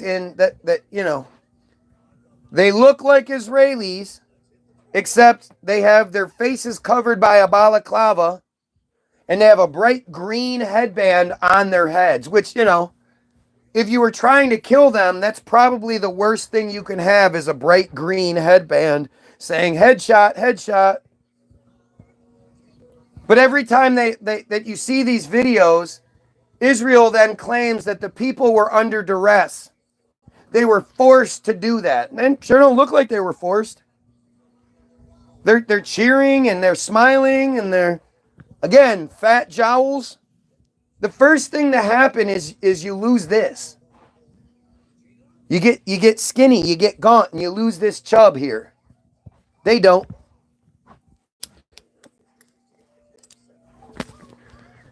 But like I say, if you're not paying attention, you don't understand. Earlier in the year, 2023, there was a supposed attack. Some Hamas armed militants went to some random Israeli gas station and shot the place up, killing 4 people. Supposedly. You know, it's always just enough people that it could have been a car accident, plus maybe somebody taking off life support or something like that. It's never like, they never lose like 11, 20, 28, whatever. They never lose that many people. It's always a small number. And apparently, in that situation, there were 2 girls that were under like 25, another person in their 20s, and then an elderly person. So again, could have easily been a car crash and then one person taken off of life support, or even 2 people taken off of life support, to be made these martyrs. And you know that's how they operate. They would martyr these people. They would be celebrated as martyrs. But on that day, the settlers did what they call a rampage. It has its own name. It's called a rampage. And what happens is the settlers get in a big long line, you know, arms distance apart, and they walk forward. And anything they want to destroy, they do. They light fires to buildings, they burn up cars, they beat people up, they steal, they do all these horrible things, while the IDF, the Israeli Defense Force, the military, is behind them with guns, ready to shoot anyone that resists the rampage or fights back. Shoot them or arrest them or take them hostage. And the thing that's interesting about this rampage is they claim that the settlers waited until the girls were in the ground. After the funerals and the girls were in the ground. Well, the rampage happened some 2-3 hours after the event happened. After the supposed shooting happened. So, do you honestly believe that there'd be a murder? And it was two militants that then escaped, and one of which was supposedly gunned down and killed by the IDF. The other one was killed by a settler that killed him. So the guys that were supposedly, that committed this crime were killed, so we never got their side of the story. And everything that we heard came from Israel. But how do you have somebody, two vibrant young girls in their early 20s, late teens, how do they get killed in a shooting and then be buried, have a funeral and be buried within 2-3 hours? How does that happen? How is that possible? Another example. On October 21st, 2023, here in Detroit, there was this dumbass J community leader. That's what her title was. She had gone to a wedding the night before, clearly got so drunk and drove home that she supposedly left her front door open. Can't tell you how many times I've been drunk. Can't tell you how many times I've been wasted. But I never ever came home and forgot to close my front door. But this woman, her name is Samantha Wohl. When they announced her death, they were like, we can't say that this has anything to do with the October 7th thing, but we're going to run with it just in case. We're going to put that out there. And I remember when I first heard about it, I told my wife, watch, the actual killer will be her boyfriend or something like that, and the story will disappear. When they can't connect it to Israel Hamas, the story will just disappear. This woman was supposedly found dead between 5:30 and 6:30 a.m. on October 21st by one of her neighbors. Found dead, stabbed to death in her front yard. Okay? There's a blood trail. She had walked out into her front yard and collapsed dead. There were no suspects. It was confusion. There was nothing. Months later, her boyfriend is arrested, but it's kept under wraps. They say they have a suspect, but they're withholding the identity and all that, only to have that suspect later released. The reason he was arrested is because, again, it was her boyfriend at the time who had called the police and said, I think I killed my girlfriend. I don't remember doing it, but I think I might have. And so when they arrested him, and he told them that he had taken a double dose of his psych meds that day, and he hit his weed pen 4 times, that made him call in and say that he might have killed he thinks he killed his girlfriend. He just doesn't remember it. And because of that, he was given immunity. He was given immunity. And so after that goes, after that whole thing, again, this was all hidden. This all came out after the fact. Her boyfriend happened to take psych meds. Go figure. Happened to take psych meds and then took a double dose that day, huh? There was a man that was arrested for breaking into houses or breaking into cars and shit that same morning. He was arrested about a mile away from her house, 1 minute after her supposed security system detected movement in her house. So it detects the movement in her house according to the system. And then 1 minute later, this guy is like a mile away. The only evidence they have are these 2 supposedly microscopic blood drips on him, on his black jacket that weren't seen by anybody but were detected by the Scantron machine. The magical scanner thing found 2 drops of her blood on his black jacket. Now, she was found stabbed to death. And if you stab somebody a bunch of times, you're going to get blood all over you. Just all over you. Blood squirts out. You're moving. When you pull it out, the blood comes out, and it's gruesome. Turns out the guy actually was in the neighborhood and stumbled across her dead body. That's why supposedly he had her blood drips on him. But he found her dead body and was like, oh shit, dead white woman, I need to get the fuck out of here. His name is Michael Jackson Bolanos. Go figure. Michael Jackson Bolanos. And so, unlike the boyfriend who admitted to doing it, Michael Jackson Bolanos, who couldn't have done it, is put through the ringer. It ends up being a J judge that's presiding over the case.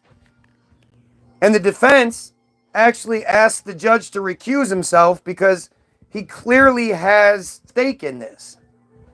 If she's a J community leader and he's a judge in the region, they know each other.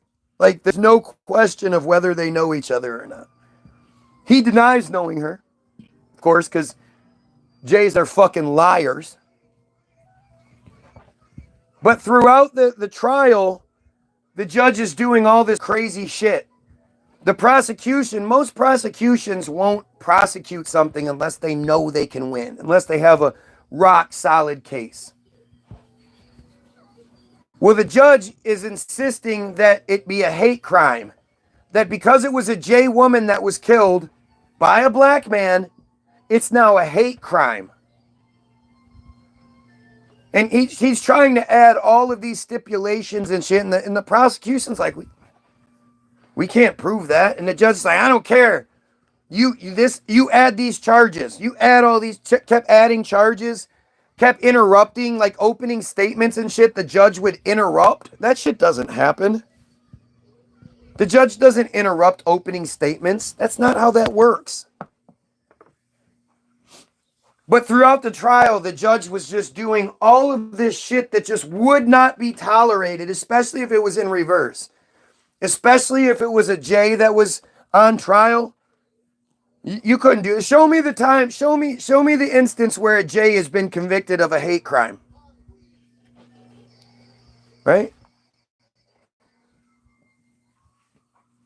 But after a whole bunch of trial bullshit, with everything going against them like it was, the defense still prevailed. They couldn't actually stick Michael Jackson Bolanos with this murder like they wanted to. So instead, after all the trial and all that bullshit, they end up giving him 18 months to 25 years in prison for lying to police. That was the only thing they could convict him of, was lying to police. And they gave him a sentence of 18 months to 25 years. Have you ever heard of such a ridiculous thing? I've never heard of anybody saying, or anybody getting in trouble and getting an 18-month to 25-year sentence. Meaning, after the 18 months, they can just keep extending it as long as they want to, for whatever reason they want to. And this guy supposedly lied to police. That's all he did. So, as crazy as all that is, it's not the craziest part, right? It's crazy, yet the cops can lie. The cops can actually, it's part of their thing. Like, nobody should ever trust what cops say because they're legally allowed to lie to you. Especially in interrogations. They can tell you anything to get you to confess or false confess or whatever it is, and they don't get in any trouble. But again, that's not the craziest part. The craziest part is, remember, she was found dead between 5:30 and 6:30 a.m. on October 21st, 2023. If you look at the newspapers from October 22nd, the morning edition newspapers from October 22nd, they talk about how beautiful her funeral was and how over 1,000 people attended it. How does that make sense? How do you have a funeral for someone within hours of them being killed? It's an unsolved murder. There's no investigation that needs to be done.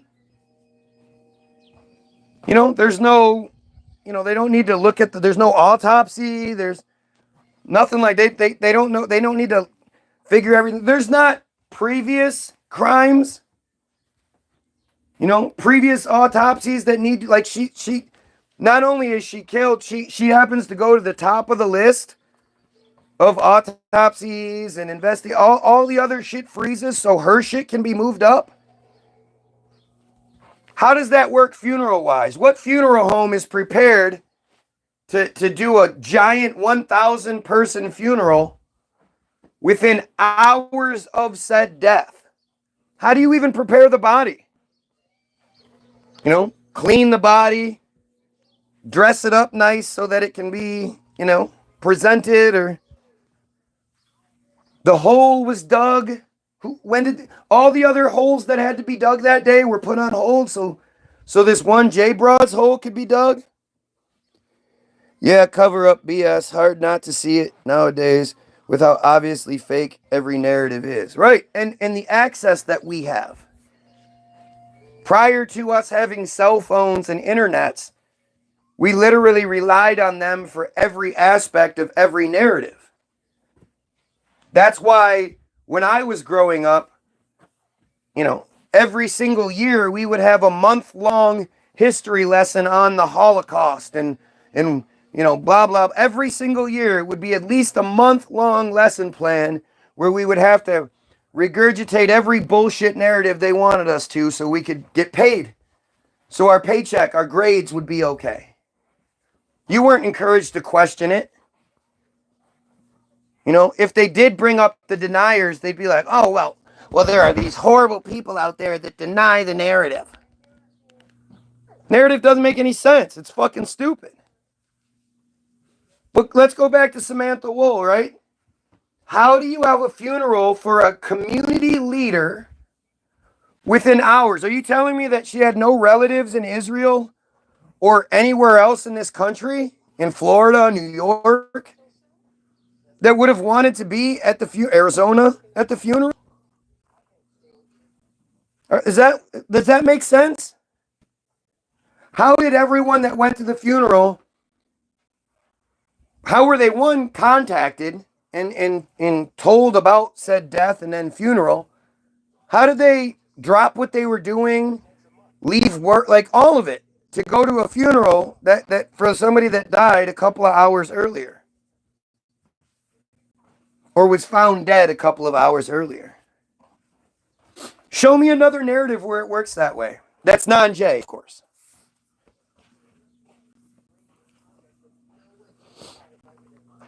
Look at the dumbass Terry profile that's doing everything they can to try to get me to stop talking about this. Why would anyone want me to stop talking about this?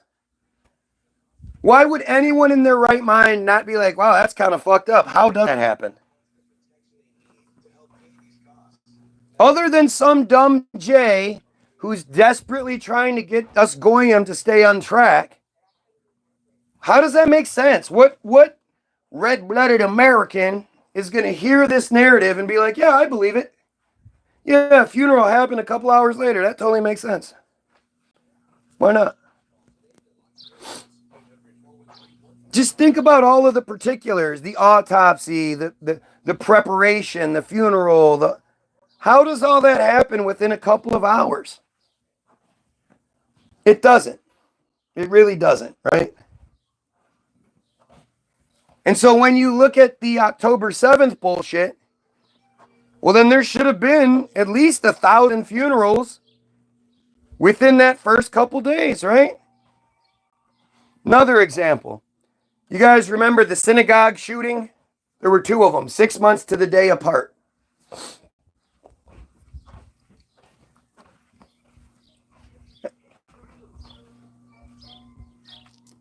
Pretty sure it's 2018.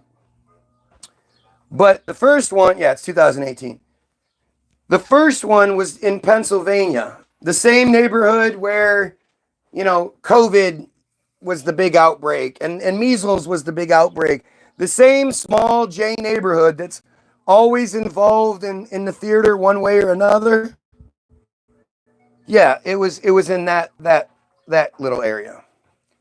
So the shooter's name was Robert Bowers Jr. Of course, always have to have those 3 names, right? Robert Bowers Jr. Nobody could attest to actually knowing this Robert Bowers Jr.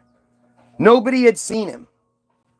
He appeared on what's called Gob. Apparently Gob is like the Facebook for white supremacists.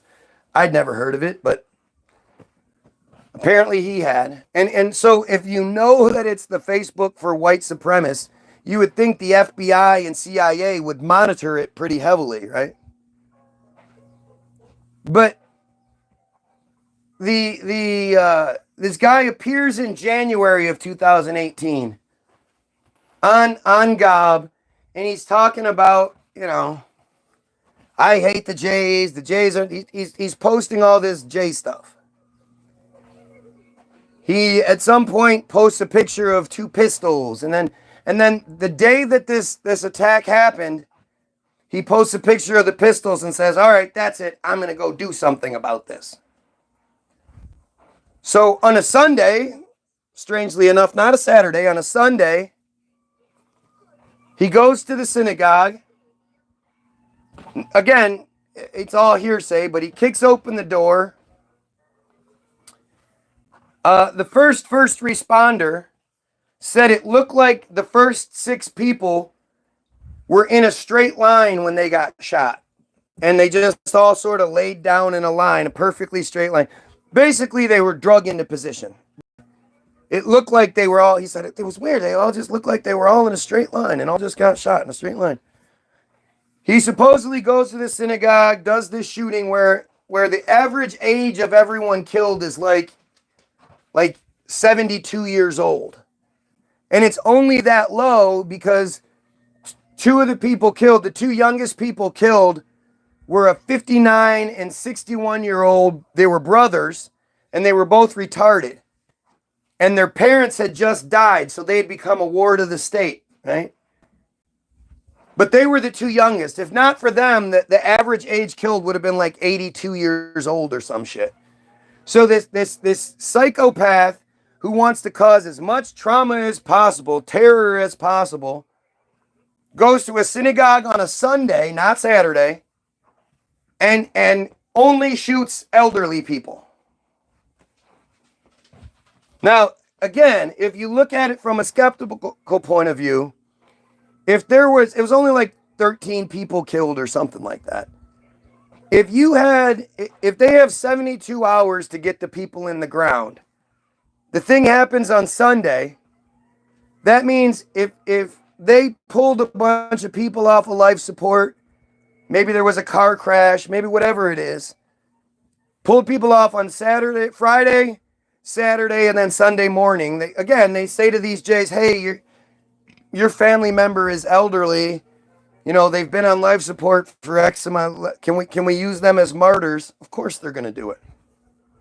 You know, they're not going to get better. They're not going to revive. So can we just take the course?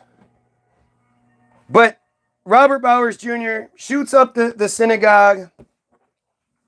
If you think about any other shooting, there are news copters and news everywhere, and there are cameras everywhere, and it's all, you'll see like the survivors of every shooting you've ever seen are taken out of whatever they're in with their hands up or behind their heads like they're prisoners. They're taken from one location to underneath a tent so they can be debriefed, so their cell phones can be wiped or whatever. I don't know. But you've seen it time and time again where the victims of a shooting, the survivors, are let out with their hands up or behind their head for some reason. Not this time. This time, all of the cameras and news, everything was blocked off for like a mile around the place. So the only footage you would see is like a camera sitting there and a group of troops would go marching by or something like that. And then you'd hear in the camera a bunch of pops going off well in the distance. Could have been firecrackers, who knows. But supposedly this guy does the shooting, then has a shootout with police where he's hit in the leg. He's then taken from the synagogue, taken out of the synagogue where the whole time he's yelling, I hate the Jays and blah, blah, all these crazy things. But again, none of it's on camera. Taken to the hospital where he continues to say all kinds of horrible things. None of that's on camera. He's then, after he's patched up, he's then taken to court where he's immediately sentenced and then locked away forever. None of it's on camera. And apparently nobody thought, let's go interview that guy. We still talk about Charlie Manson and shit. Charlie Manson didn't even kill anybody. And he was a fucking famous person for... We still talk about Jack the Ripper. Jack the Ripper was in Europe. Killed like 3 people, supposedly. He's still talked about. Jeffrey Dahmer's still talked about.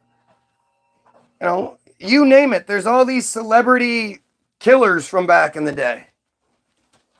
People want to interview them. People want to, you know, look at their you know, their stories and blah, blah, blah.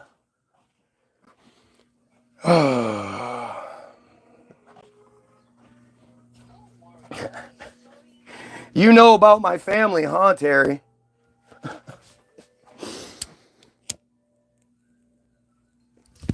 His family went to the set and they saw what they were supposed to see. Never mind all the actual reports about it. But here, let's not talk about what Guy's talking about. Let's bring up other shit, right?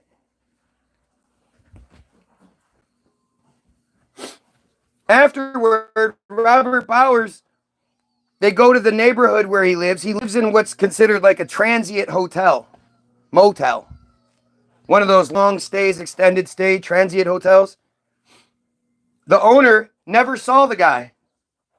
He was supposedly a trucker who was never home. And yet his rent would show up in an envelope in cash every rent day, you know, every first or whatever. The landlord would find an envelope full of money from Robert Bowers Jr. Never saw the guy. None of his neighbors ever saw the guy. Nobody can actually prove this guy existed. But I can tell you this, the Jays felt really bad about what happened, so they said we can't go back to this synagogue. This synagogue that they wanted to redo anyway. Now, because of what happened, the government is going to pay, we, the people, paid for the synagogue to be knocked down and a brand new synagogue, great big beautiful synagogue, to be built in its place because the Jays didn't feel comfortable going back there.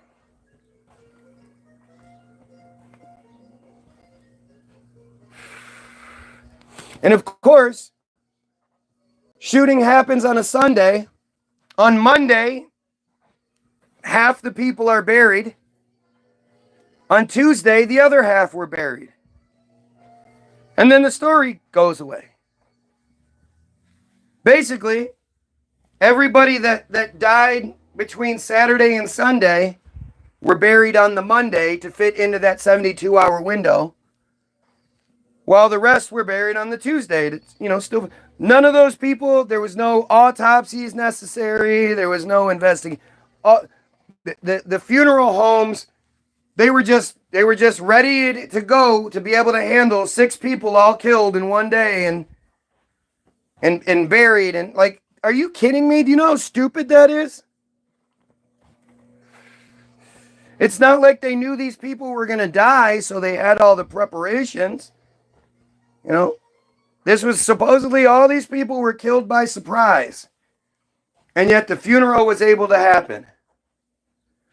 And then 6 months to the day later, John T. Ernest, all the way over in California, somehow got his hands on a high-powered rifle, AR-15 or some shit. Went to the synagogue, kicked in the door, started shooting,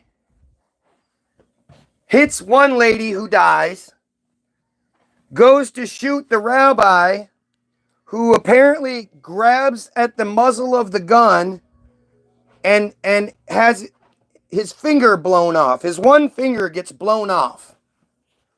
If you know anything about AR-15s and shit like that, they're not going to take off your finger.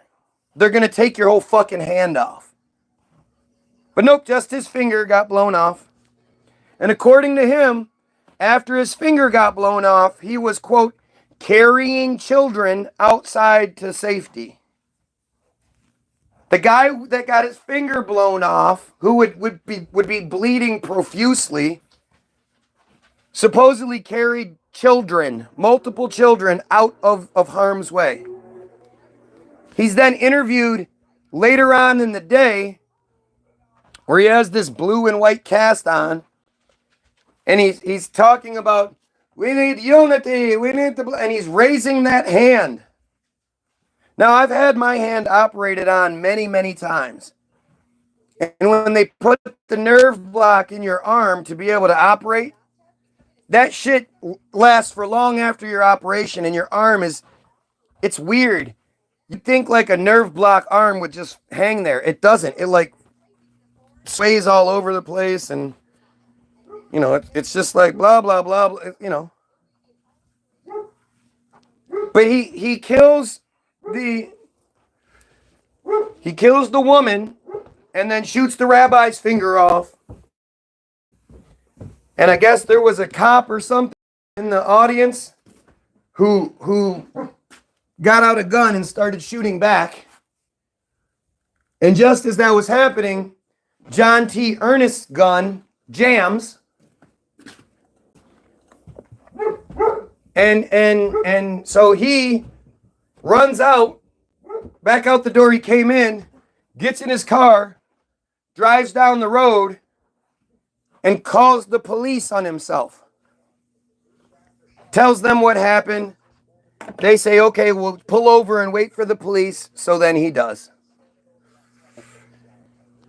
He's then arrested. None of that's on footage, on film, of course. There's no film. Immediately taken to court where he's given his life sentence, whisked away to jail, and now been forgotten. Nobody's ever thought to interview him. Nothing. At the same time, there was a guy out of San Diego who had posted a video on YouTube where he was pretending to do a mass shooting. He had rented a hotel room and he was, you know, going around pew, pew, pew, pew, pew, pew, like literally doing shit like that. Pretending he has a gun and he's pretending to shoot out the window.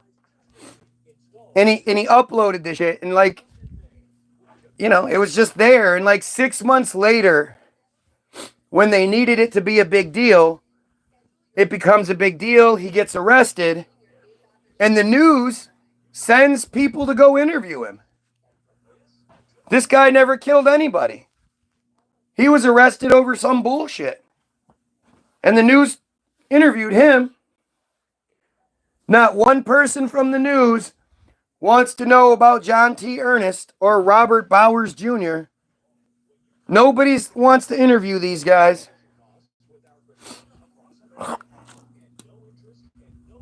They interview a little girl after the John T. Ernest shooting the next day, who says that she had gotten hit in the face by some shrapnel, hit in the face and hit in the leg. When they're like, oh, where were you hit? She was like, it's healed up already. Both spots had already healed up. The next day, they had all healed up. And then this little girl gives this clearly, totally canned speech. We, as the Jays, we need to blah, blah, blah, and as people, we need to come together and blah, blah, blah. It's funny. The only time you ever hear Jays speak about unity is when Jays are caught. Did you guys, during the George Floyd protest, during the Breonna Taylor stuff, you know, any number of the things that have happened, have you ever seen a group of Jays there in their little penguin suits? Standing in between the police and the protesters to protect the protesters, because, you know, the police, like, you could, if you do look and you find Jay protest, the Jays will be yelling in the police's face. There was a mass protest because that same neighborhood got shut down I think it was for Rosh Hashanah, I believe. During Rosh Hashanah, I'm not sure. But at the same time, that neighborhood had gotten quarantined for COVID because so many COVID cases were coming out of this one neighborhood. So they got quarantined. But they didn't like it. So they hosted a protest where they were literally burning masks in the streets. None of them got arrested. None of them got arrested. Look at how stupid this girl is. This girl. This dumb broad is. I wonder if this is dumb girl's other profile. Instead of addressing anything being said, this dumb broad is just making shit up. Because that's all they can do. There is no arguing with me because I'm right. You know, I'm only spitting out facts here. If I'm saying anything wrong, by all means, focus on it. Tell me. Tell the people what I'm getting wrong. And yet that never seems to happen. The only thing that happens is they're basically trying to hijack the conversation and get people talking about other things. Make me look crazy. Because, you know, I know things. I should be arrested for what? What could I possibly be arrested for? Freedom of speech? For knowing the narrative I'm supposed to know? I'm not making anything up. Even if I was, who gives a shit? Nobody forces anybody to watch my feed, yet so many people love to watch me every single day for hours on end because I'm wrong. They only make themselves look stupid. Exactly. It's not even stupid, it's desperate, right? They make themselves look desperate. They're desperately trying to stop this conversation. For what reason? Why don't they want you guys knowing these things? I only know them because they wanted us to know it, and I happen to remember it. Understand what's being done. Understand we're dealing with a system where they have no problem lying to us. During COVID, there was a story about a guy called H-A-I, Shaulain, S-H-A-U-L-A-I-N, or L-I-A-N, one of the two. Shaulain was said to be the number one thorn in the side, the number one protester in Israel when it comes to wearing masks and vaccines and all of these other things, right? Shaulain was the guy. He was arrested at a no-mask rally, meaning he was surrounded by a whole bunch of other people, all of which are yelling, you know, like they do. None of them had masks on. So all of their little Germans are flying out of all the, you know, the invisible germs that you guys believe in. They had to be coming out in droves. But he was arrested at the rally, taken to jail, where 2 days later, he was taken to the hospital because he had super COVID. He didn't have any symptoms or anything like that prior to being arrested. But 2 days after being arrested, he's taken to the hospital.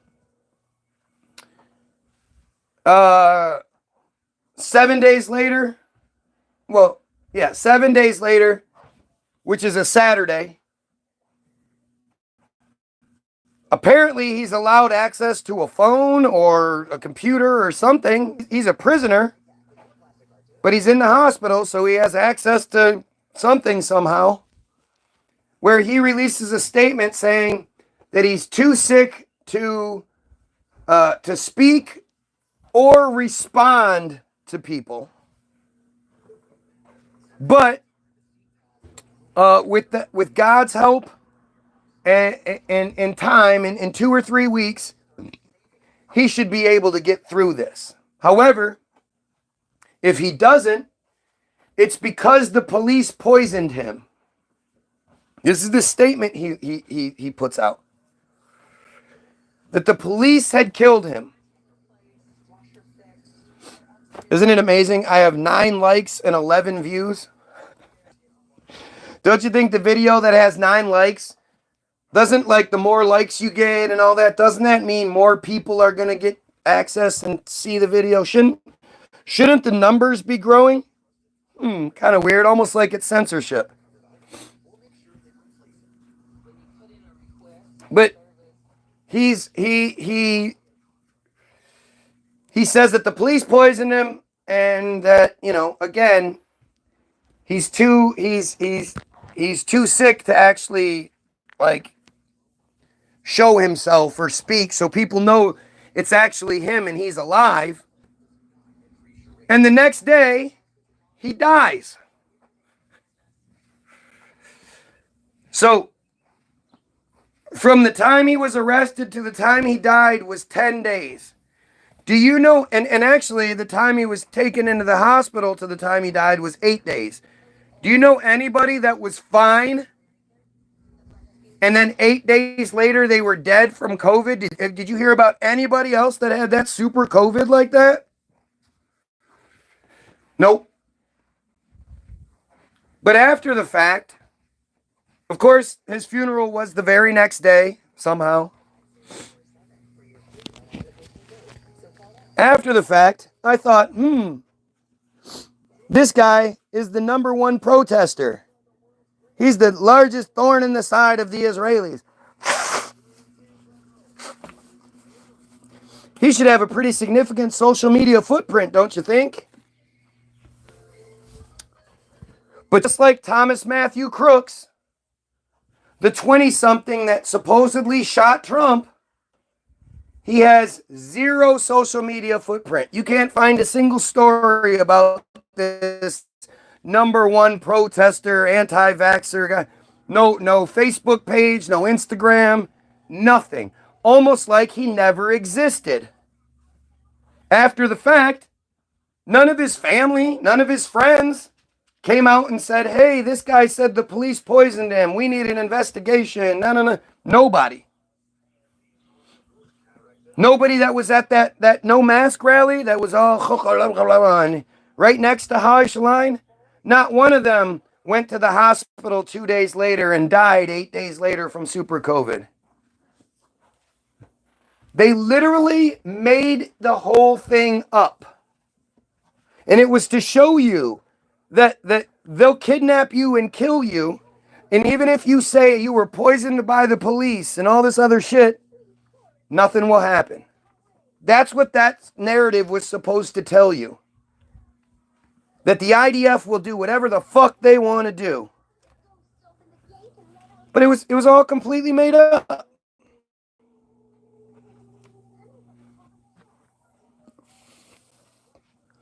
Yeah. Oh, look, somebody's bringing up Todd Church. Go figure. What a surprise. Terry, of all people, is bringing up Todd Church. Go figure. You know, Todd Church, the guy that was arrested in 2009, I believe. No, maybe it's 2011. For manufacturing and distribution of methamphetamines in Ohio, where his trailer happened to reside within 4 school zones. Meaning each school zone was another felony. It would be a separate charge. Each school, he would have 4 separate felony charges for manufacturing and distributing because his house was in the middle of 4 school zones. It was such a big story, such a big bust, that the news actually did a story on it. You used to be able to find it. Of course, it's been scrubbed. But good old Todd never spent a day in fucking jail. And was then allowed to have a Facebook page where he was, you know, he's a truther, but, you know, crazy truther, wears a toilet bowl around his head. Because that's what truthers are. They're stupid, crazy people like that. They can't be regular, intelligent people who tell the truth. No, Todd, like, it's obviously he's one of them. It's just at some point around 2010, they figured out they can't just have fake profiles always talking shit because it's too obvious. It's too obvious if every single profile that talks the shit has, 15 friends and 10 following, and the page has only been in existence for a couple of days or a month or whatever. So they started making the fake truthers and putting the fake truthers out there. And Todd Church is one of those fucking fake truther pieces of shit. Completely, totally obsessed with me. Watches my feed and then goes live afterward saying the same shit. Begging me, please go live with me. I'm like, dude, I don't want anything to do with you. You're an idiot. And so he decides to start stalking me. Because that's what normal people do.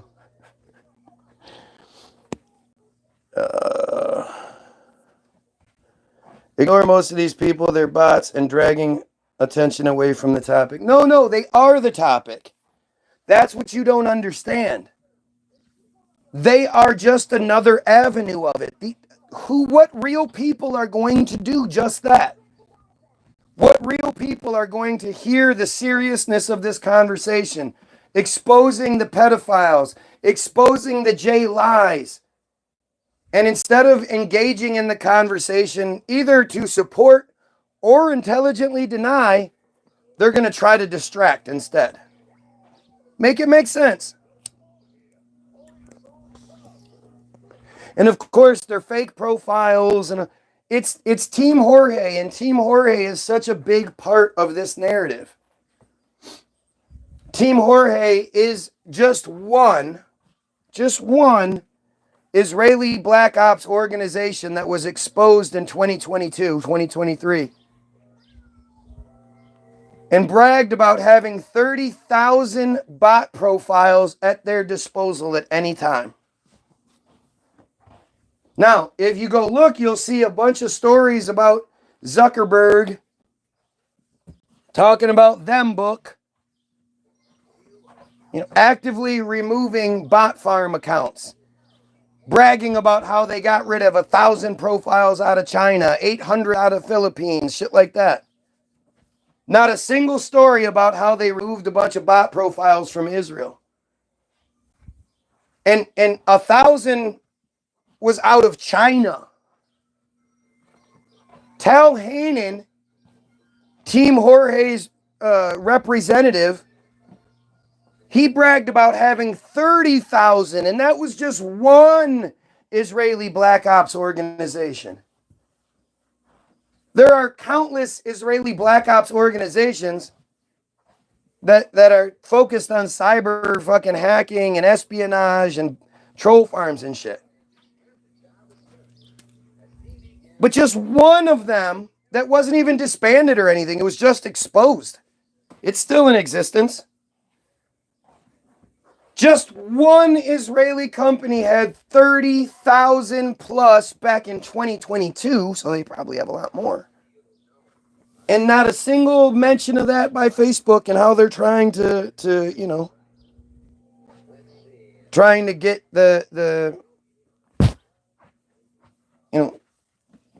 trying to manipulate things. That their stated goal or stated purpose was actually interfering with elections. And they bragged that out of 33 elections that they'd been hired to interfere with, 27 of which they had success. So if they're able to interfere on a presidential level to be fucking with some goofball's YouTube feed is pretty low tech, is pretty obvious.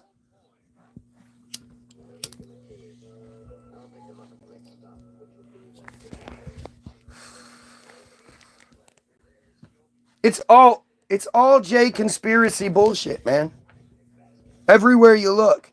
That's why you won't see these same profiles on anybody else's videos. That's why you don't see, your average truther is providing the distraction they want us to look at. Because it's just another tentacle. You know, whether you're looking at, I don't fucking know, Trump bullshit, Katy Perry going to space. Katy Perry and Gayle King are mad because people aren't saying they're astronauts and blah, blah, all that bullshit. Oh, look, the door opened early, so, you know, it's clearly fake. Like, they do all these things and do a poor job having the door open early and shit. So we focus on it, thinking we're smart. Look, I think I figured it out. See, the door opened early. They know the door opened early. They did that on purpose. So then people will look in that direction and not at what's happening with Israel. Everybody focused on Diddy is not talking about the genocide taking place in Israel right now. All the attention that went to Diddy, where was that with Epstein? You know, Epstein had already been caught and charged with human trafficking back in 2009 and was given a slap on the wrist sentence. And the DA out of Florida said that word came down from up above, from higher than his pay grade, to give Epstein the sentence he was given, to give him the slap on the wrist. And then that guy went on to be one of Trump's cronies. Go figure. Oh.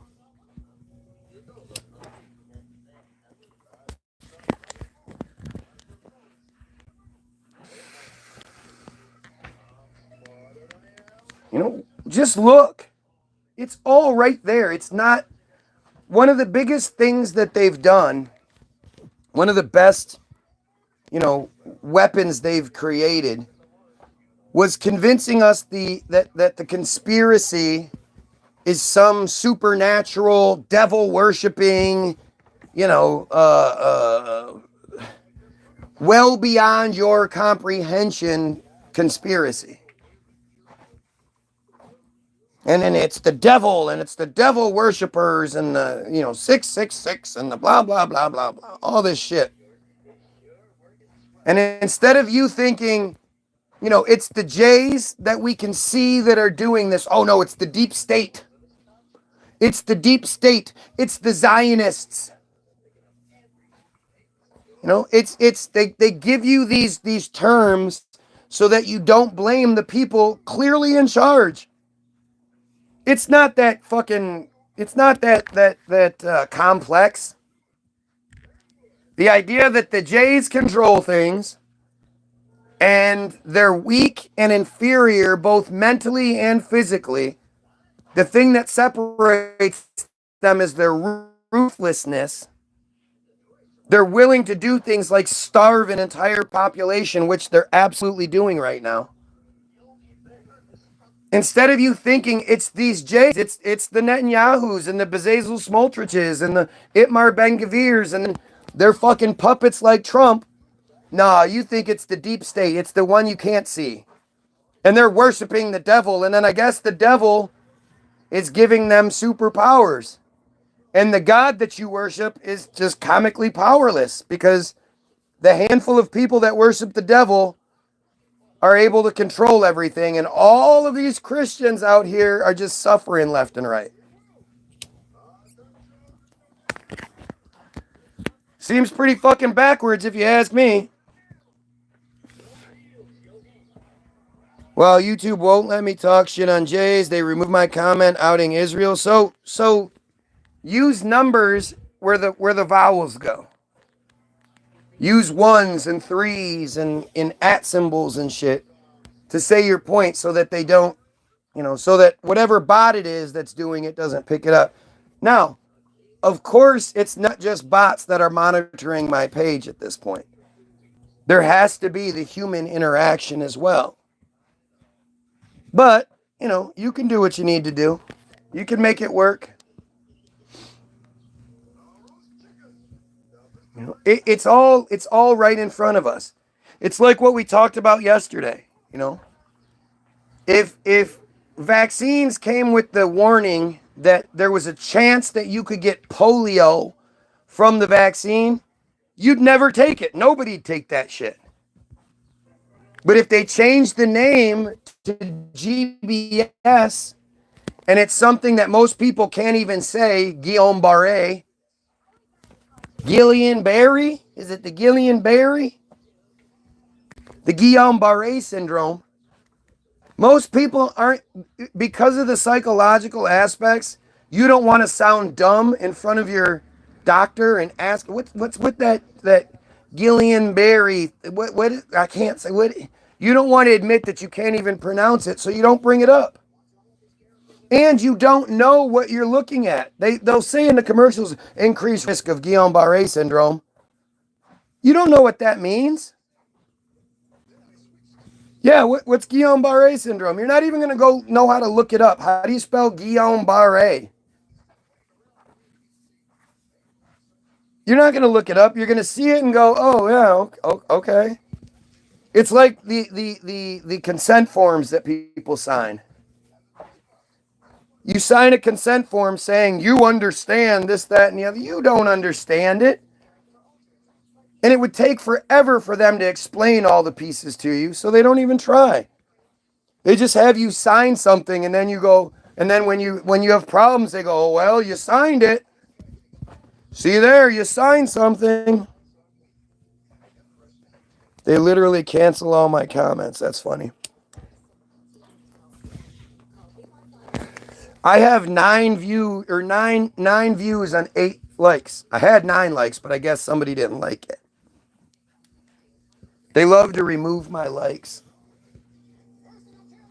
You know, it doesn't make sense that somebody would have 11 viewers and 8 likes. It just doesn't make sense. That's not how things work. But like I say, if you knew that instead of GBS, it was polio, it would be an end. It would just, no way. No way am I going to take something that could prevent me from being uncomfortable for a week and a half, 2 weeks with measles or even with shingles. You know, it's a week and a half. Unless you're severely compromised and somebody who's like living in a bubble, measles isn't going to kill you. Shingles isn't going to kill you. It's just going to suck for a week and a half, 2 weeks. I know it's you removing my comments because you can't defend yourself. I doubt it's that file that's removing your shit. It's coming up from higher up. But, you know, it's just stupidity, man. It's stupidity. And then they count on stupidity. You know, nobody's going to ask shit that they feel stupid about. And if you look at the history of things, you know, GBS only comes from the vacations. Polio only comes from the vacations.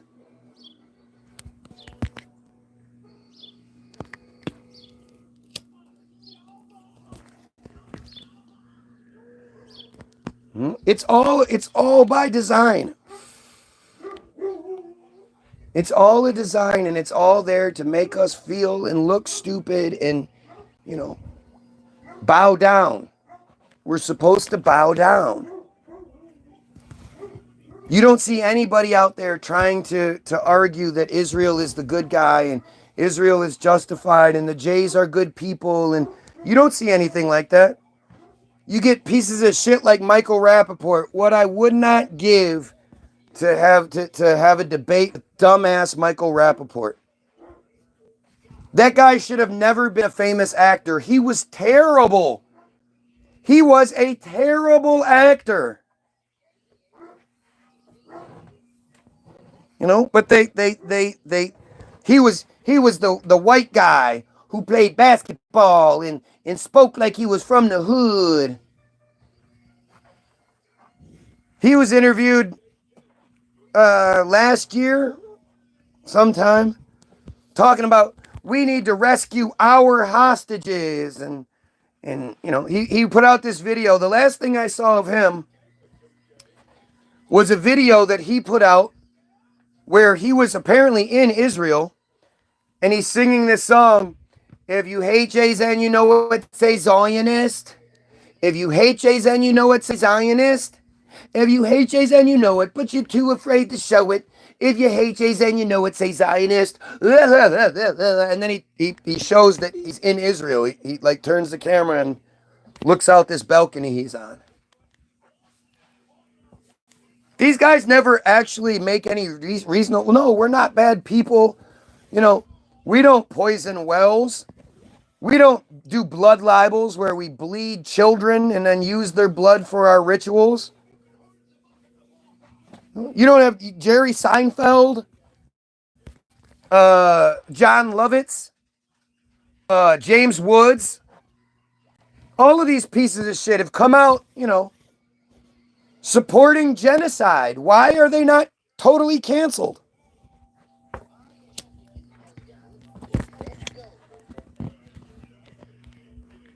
And why are none of them fucking, you know, proud enough or intelligent enough to actually sit with somebody from the other side and say, all right, let's hash this out. You're wrong about the things you're saying, so I want to explain to you how you're wrong. I would spit such a fucking loogie in Rappaport's face and just be like, what are you going to do, bitch? You won't do shit because you're a fucking bitch. Now, if he had the IDF behind him, you know, ready to shoot, that's one thing.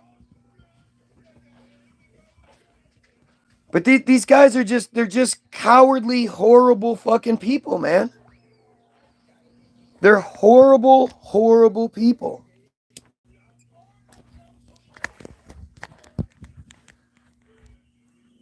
And we should be unified in our rejection of this cult. This cult that practices Matitza Bippa, Brit Milah. I mean, it's the whole circumcision thing is just insane. How they've convinced Goyim to mutilate and traumatize their own children at birth. The Jays don't do it at birth. The Jays wait 8 days because the woman's vagina is so disgusting that the baby takes 7 days to be purified from the vagina. Even if it was a circumcision, even if it was a C-section, they still wait the 8 days because they understand that mutilating babies within hours of being born is traumatic on levels that we don't yet understand. Brit Milah. Yeah, that's their fucking Milah. That's their little party, their bris. So for Goyim, we're hours old, if that. If you've ever seen what a brand new hours old baby looks like compared to an 8-day-old baby, the 8-day-old baby is almost twice the size. The 8-day-old baby's body is filled out. They've experienced love. They've experienced happiness, warmth, security, shelter. They're not freshly born fucking making like first connections kind of thing. They're synapses and shit. But they take us and they take the baby away from the parents. Baby doesn't know what the fuck's going on. Put the baby in the little incubator until they get the little operating room ready, where they then basically crucify the baby, right? They put the baby so its legs are together and the legs are strapped down and then the arms are strapped like this, you know. And baby, again, doesn't know what's going on, has no fucking clue. They put this little bell thing over the tip of the penis, and when they spin it around, a blade comes out and slices the baby's penis. Slices the foreskin. When it happens, the baby goes, ah! Doesn't even scream because it immediately goes into shock. It has no fucking idea what's happening other than it's not near its parents. Well, it's not near the voices that it's muffled heard, its whole existence. And now it's experiencing pain that none of us can even fucking imagine. We cannot imagine how disgusting and awful this is. And so the baby goes into shock. And then they take the baby who's in shock back to the incubator room, where they leave it alone. No love, no support, no nothing, until it finally comes out of shock. And when it comes out of shock, it eventually passes out. When people come out of shock, it's so traumatic for them that they fall asleep. That's why they always say, like, when you've had some sort of trauma, concussion or whatever, that you're not supposed to fall asleep, because our body's response to that sort of rush of chemicals and all that is to pass out. It's just what we do. Once the baby passes out, they then take it to the parents, like, oh, little man had his surgery. Oh, he's a trooper. He got through it like a champion. And your baby is just like, bleh. Oh my God, I can't believe what they did to me. Wrapped up in a fucking diaper so they can pee all over their open wound, which fucking has to hurt, right?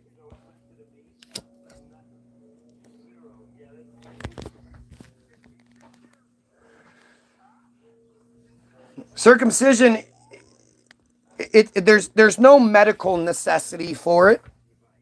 So much so that in Europe, they say that the risks do not outweigh the benefit. The risks outweigh the benefits. It's not worth the circumcision process to, compared to the risks that are associated with it. And of course, nobody talks about the trauma that's done as part of the risk. How traumatic that has to be to a newborn baby. But the Jays know. So the Jays will have, again, they wait 8 days. So this baby has eaten, has had food, mother's milk, whatever. Has experienced all sorts of joy and happiness and all this energy and emotion that anybody, oh, look, oh, you're a baby. Oh my God, it's so cute. The baby is has just experienced other things than trauma in 8 days. And on the 8th day, they have a party called a bris, where family and friends come, as well as a moil. The moil whose only job it is to perform circumcisions. This disgusting human being decided to make a career out of circumcision. It's called Brit Milah. And to take it one step further, a large portion of them, a lot more people than you think, have the moil perform what's called Matitza Bipa. I don't know if I'm saying it right, but Matitza Bipa, which is the moil cutting the penis and then sucking on it. Because they believe the moil saliva has special saliva that purifies the wound and blah, blah, blah. And this happens while the family is all standing there watching it happen. And then to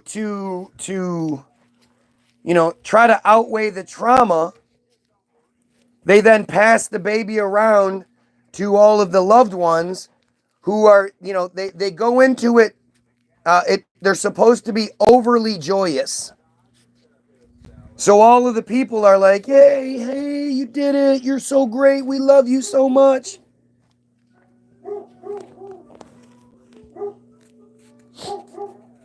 So even though it's fucking horrible, at least the baby isn't left to fucking figure out what's going on while it's in shock all by itself. they at least have the family there to comfort the baby at least a little bit. Why do you think that happens? The real reason. Shut up!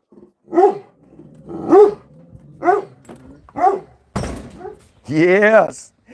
Yes. I know, 8 pounds. Here, you can have this too. Oh, well, yeah, that's cool. Yo, yes, you are my favorite person today. Have a great day, ladies. Oh. I love the absolute derangement from this guy. So entertaining. This guy just said he thinks it's entertaining that we're talking about cutting and sucking baby penises. This piece of shit thinks it's entertaining. What does that tell you about these fucking pieces of shit, fake ass profiles that come through here? Who do you think is behind that? What normal person doesn't say, man, that's fucking horrible, man. Oh my God, I didn't know. That's horrible. The reason it's done is because Abraham, back to Abraham, he had one of those God phones where he can have conversations with God, because only Jays can do that. He was talking to God on the J phone,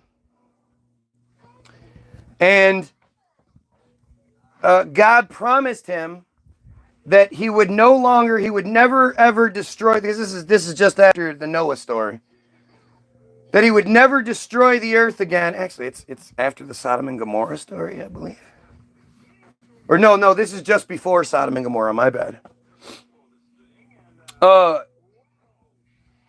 And people don't talk about that, like Sodom and Gomorrah, whatever. God said to Abraham that he's going to make a pact with Abraham that God will never do the earth again using a flood as long as the Jays circumcise their boys.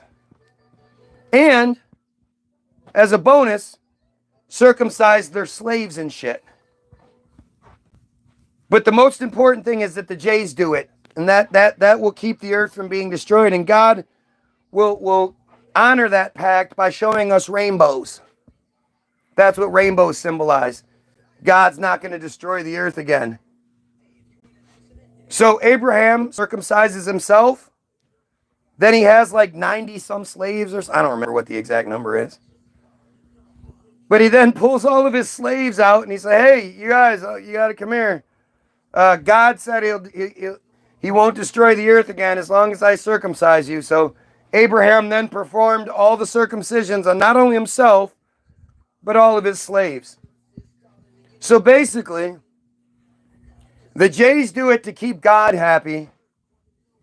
And then they circumcise us to mark their property as slaves. That's how they know who the Jay slaves are, is by, because apparently everybody used to walk around with their dicks hanging out, I guess. But it's biblical is the reason why. It has nothing to do with medical. That's why it's been done for all the 100,000s of years and blah, blah, blah. Because that's how they keep the piece of shit God you believe in from destroying Earth. Your God would destroy Earth again if we don't stop mutilating children. Why doesn't God just dinkle, dinkle, dink and make the foreskins not be there anymore if they're that unnecessary? That's why you circumcise. That's why you mutilate and traumatize your baby. Is for some dumb J tradition bullshit. And you don't even do it.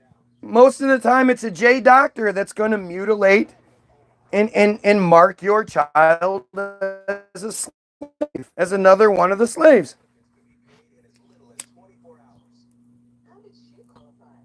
I only have a couple of regrets in this world. The main two being I allowed my kids to be circumcised and I allowed them to get a portion of the original vaccines. If there was two things I could take back in my life, those two things would be it 100%. Because I didn't know. There was no Guy Williams telling me these things. I had to figure this shit out for myself. And it was too late by the time I did.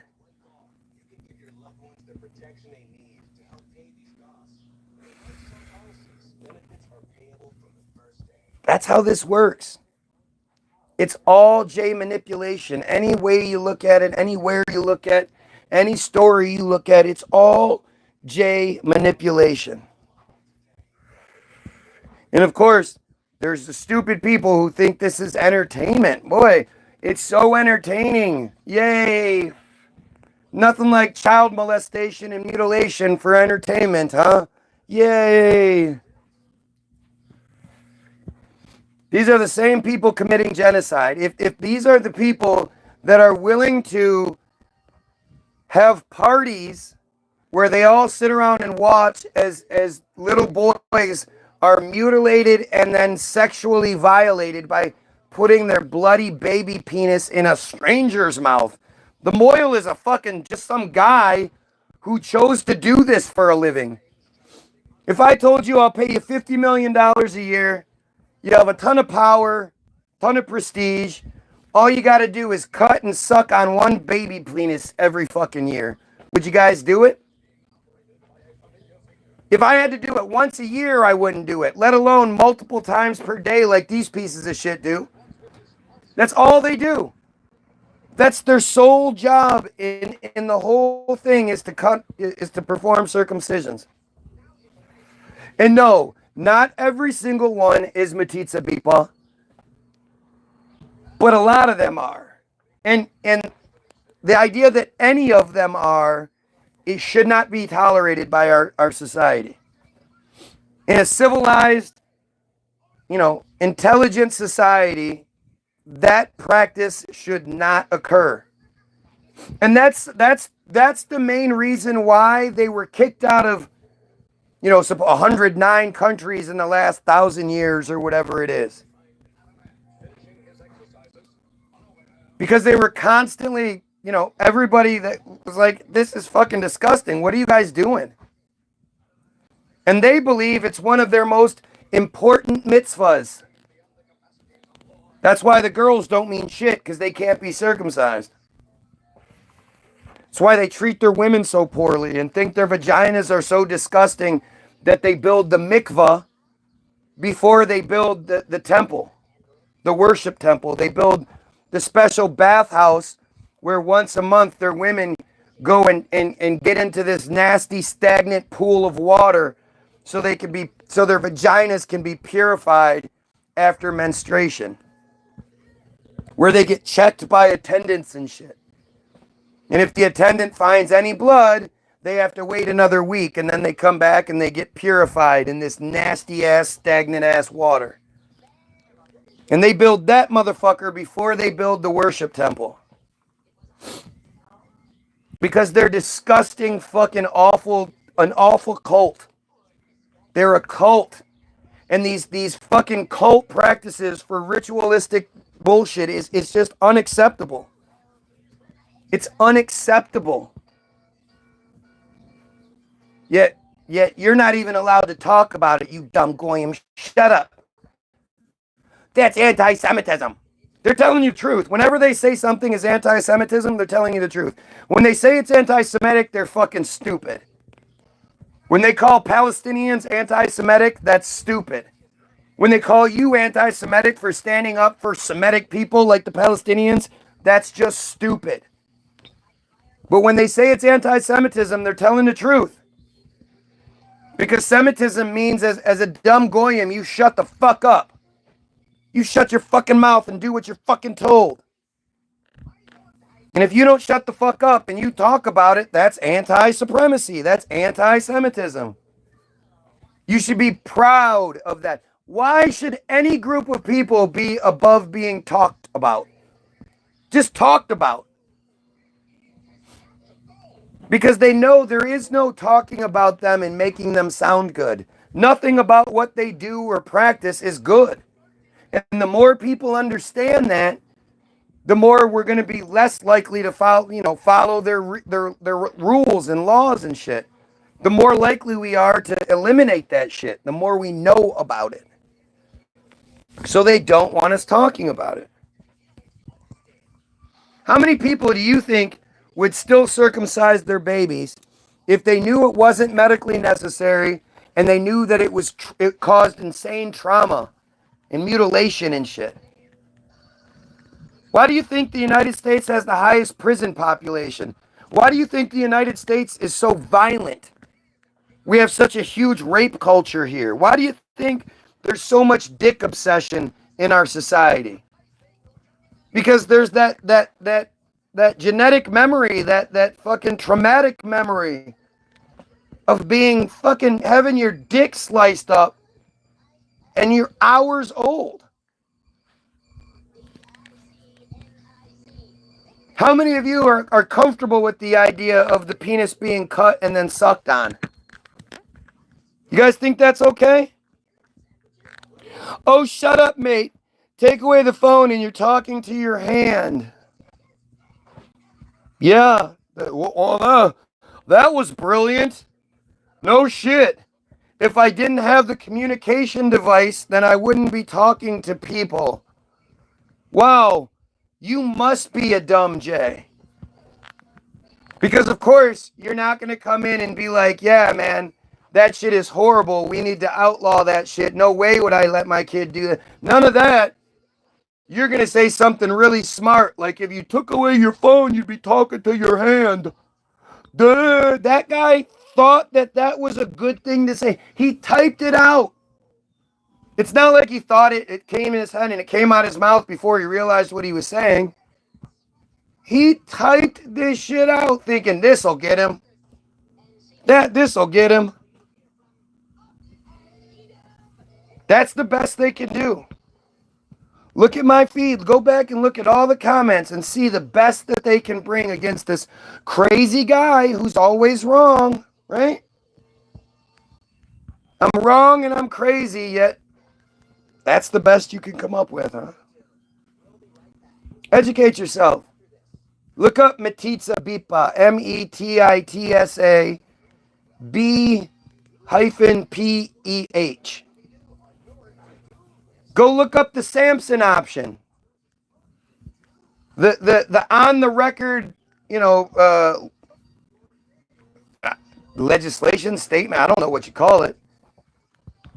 But the threat that if Israel ever feels like they're being invaded or destroyed, they'll launch their nukes in every direction and kill everybody. The people committing genocide right now threaten the entire world with genocide. Go look up Operation Cast Thy Bread. The Israeli operation approved by the first prime minister and this other dipshit, where they poisoned the drinking water systems of the towns and villages that they were then going to go attack. The main one being Acre, which is the beginning of Israel as we know it. They attacked Acre and kicked all the Palestinians out, but it's because they poisoned the drinking water system beforehand. When you look up well poisoning, they're the only group that gets talked about throughout history as continuously poisoning drinking water systems. When you look up blood libel, and again, look it up on YouTube or on Wikipedia, because that's the main source they want you to know. That's the official, here, Goyim, learn from this. You don't even have to look into conspiracy places. Just look up what they want us to know. And you'll be amazed by Operation Cast Thy Bread, well poisoning, blood libels. The idea that they kill Christian children and use their blood for ritual and eat it and shit has only been associated with them for the last 1,000 fucking plus years. But hey, it's not true. It's not true. You know, whenever black people do anything like Black Lives Matter, it was just some group of black people that came up with this phrase that had no idea it would become what it was. And then when they actually made money off of it, because the Soroses of the world saw how uncomfortable, the J. Soroses of the world, saw how uncomfortable it made white people to say that words Black Lives Matter. They saw what kind of conflict it caused, so they boosted it all over the place. And then you have these couple of black people that took themselves out of the hood and finally had access to a couple $1 million. And they went and bought themselves a house and they bought themselves cars. Why didn't they turn around and give all the money back to the community? What about black on black crime? What about the education system? What about all the single mothers? Black Lives Matter was about police shooting unarmed black men. It wasn't about all those other things. But white people just throw everything they can. Black on black crime, education, blah, blah, blah. The single mother, they throw all that at it. That's what happens. When it comes to the Jays, well poisoning and blood libels. Well poisoning and blood libel. It's the same narrative for thousands of years has been put on these fucking people. That's not how things work. The only way it can be so specific is if it's true. Just wake up, people. Go get your free download. www.the-bilderberg-group.com. Link will be in the description as well as a link to Hollywoodism, the movie they made. It's not a conspiracy theory movie. They made it, and it explains everything from government to Israel to entertainment to all of it. It explains how and why we are where we are today, and it's only and solely because of them. Because they used Hollywood to create the America that they want. You could almost say the American dream is the J dream. Quote from the movie. So you're going to have the link to the website, you're going to have a link to Hollywoodism, and then you're going to have a link to our two newest songs, COVID Sauce and Donald Trump Hates America. The videos on Facebook. Go check them out. Share them with people. Like, share, and sub. And as always, the most important thing I ever say in these videos, pedophiles, kill yourself.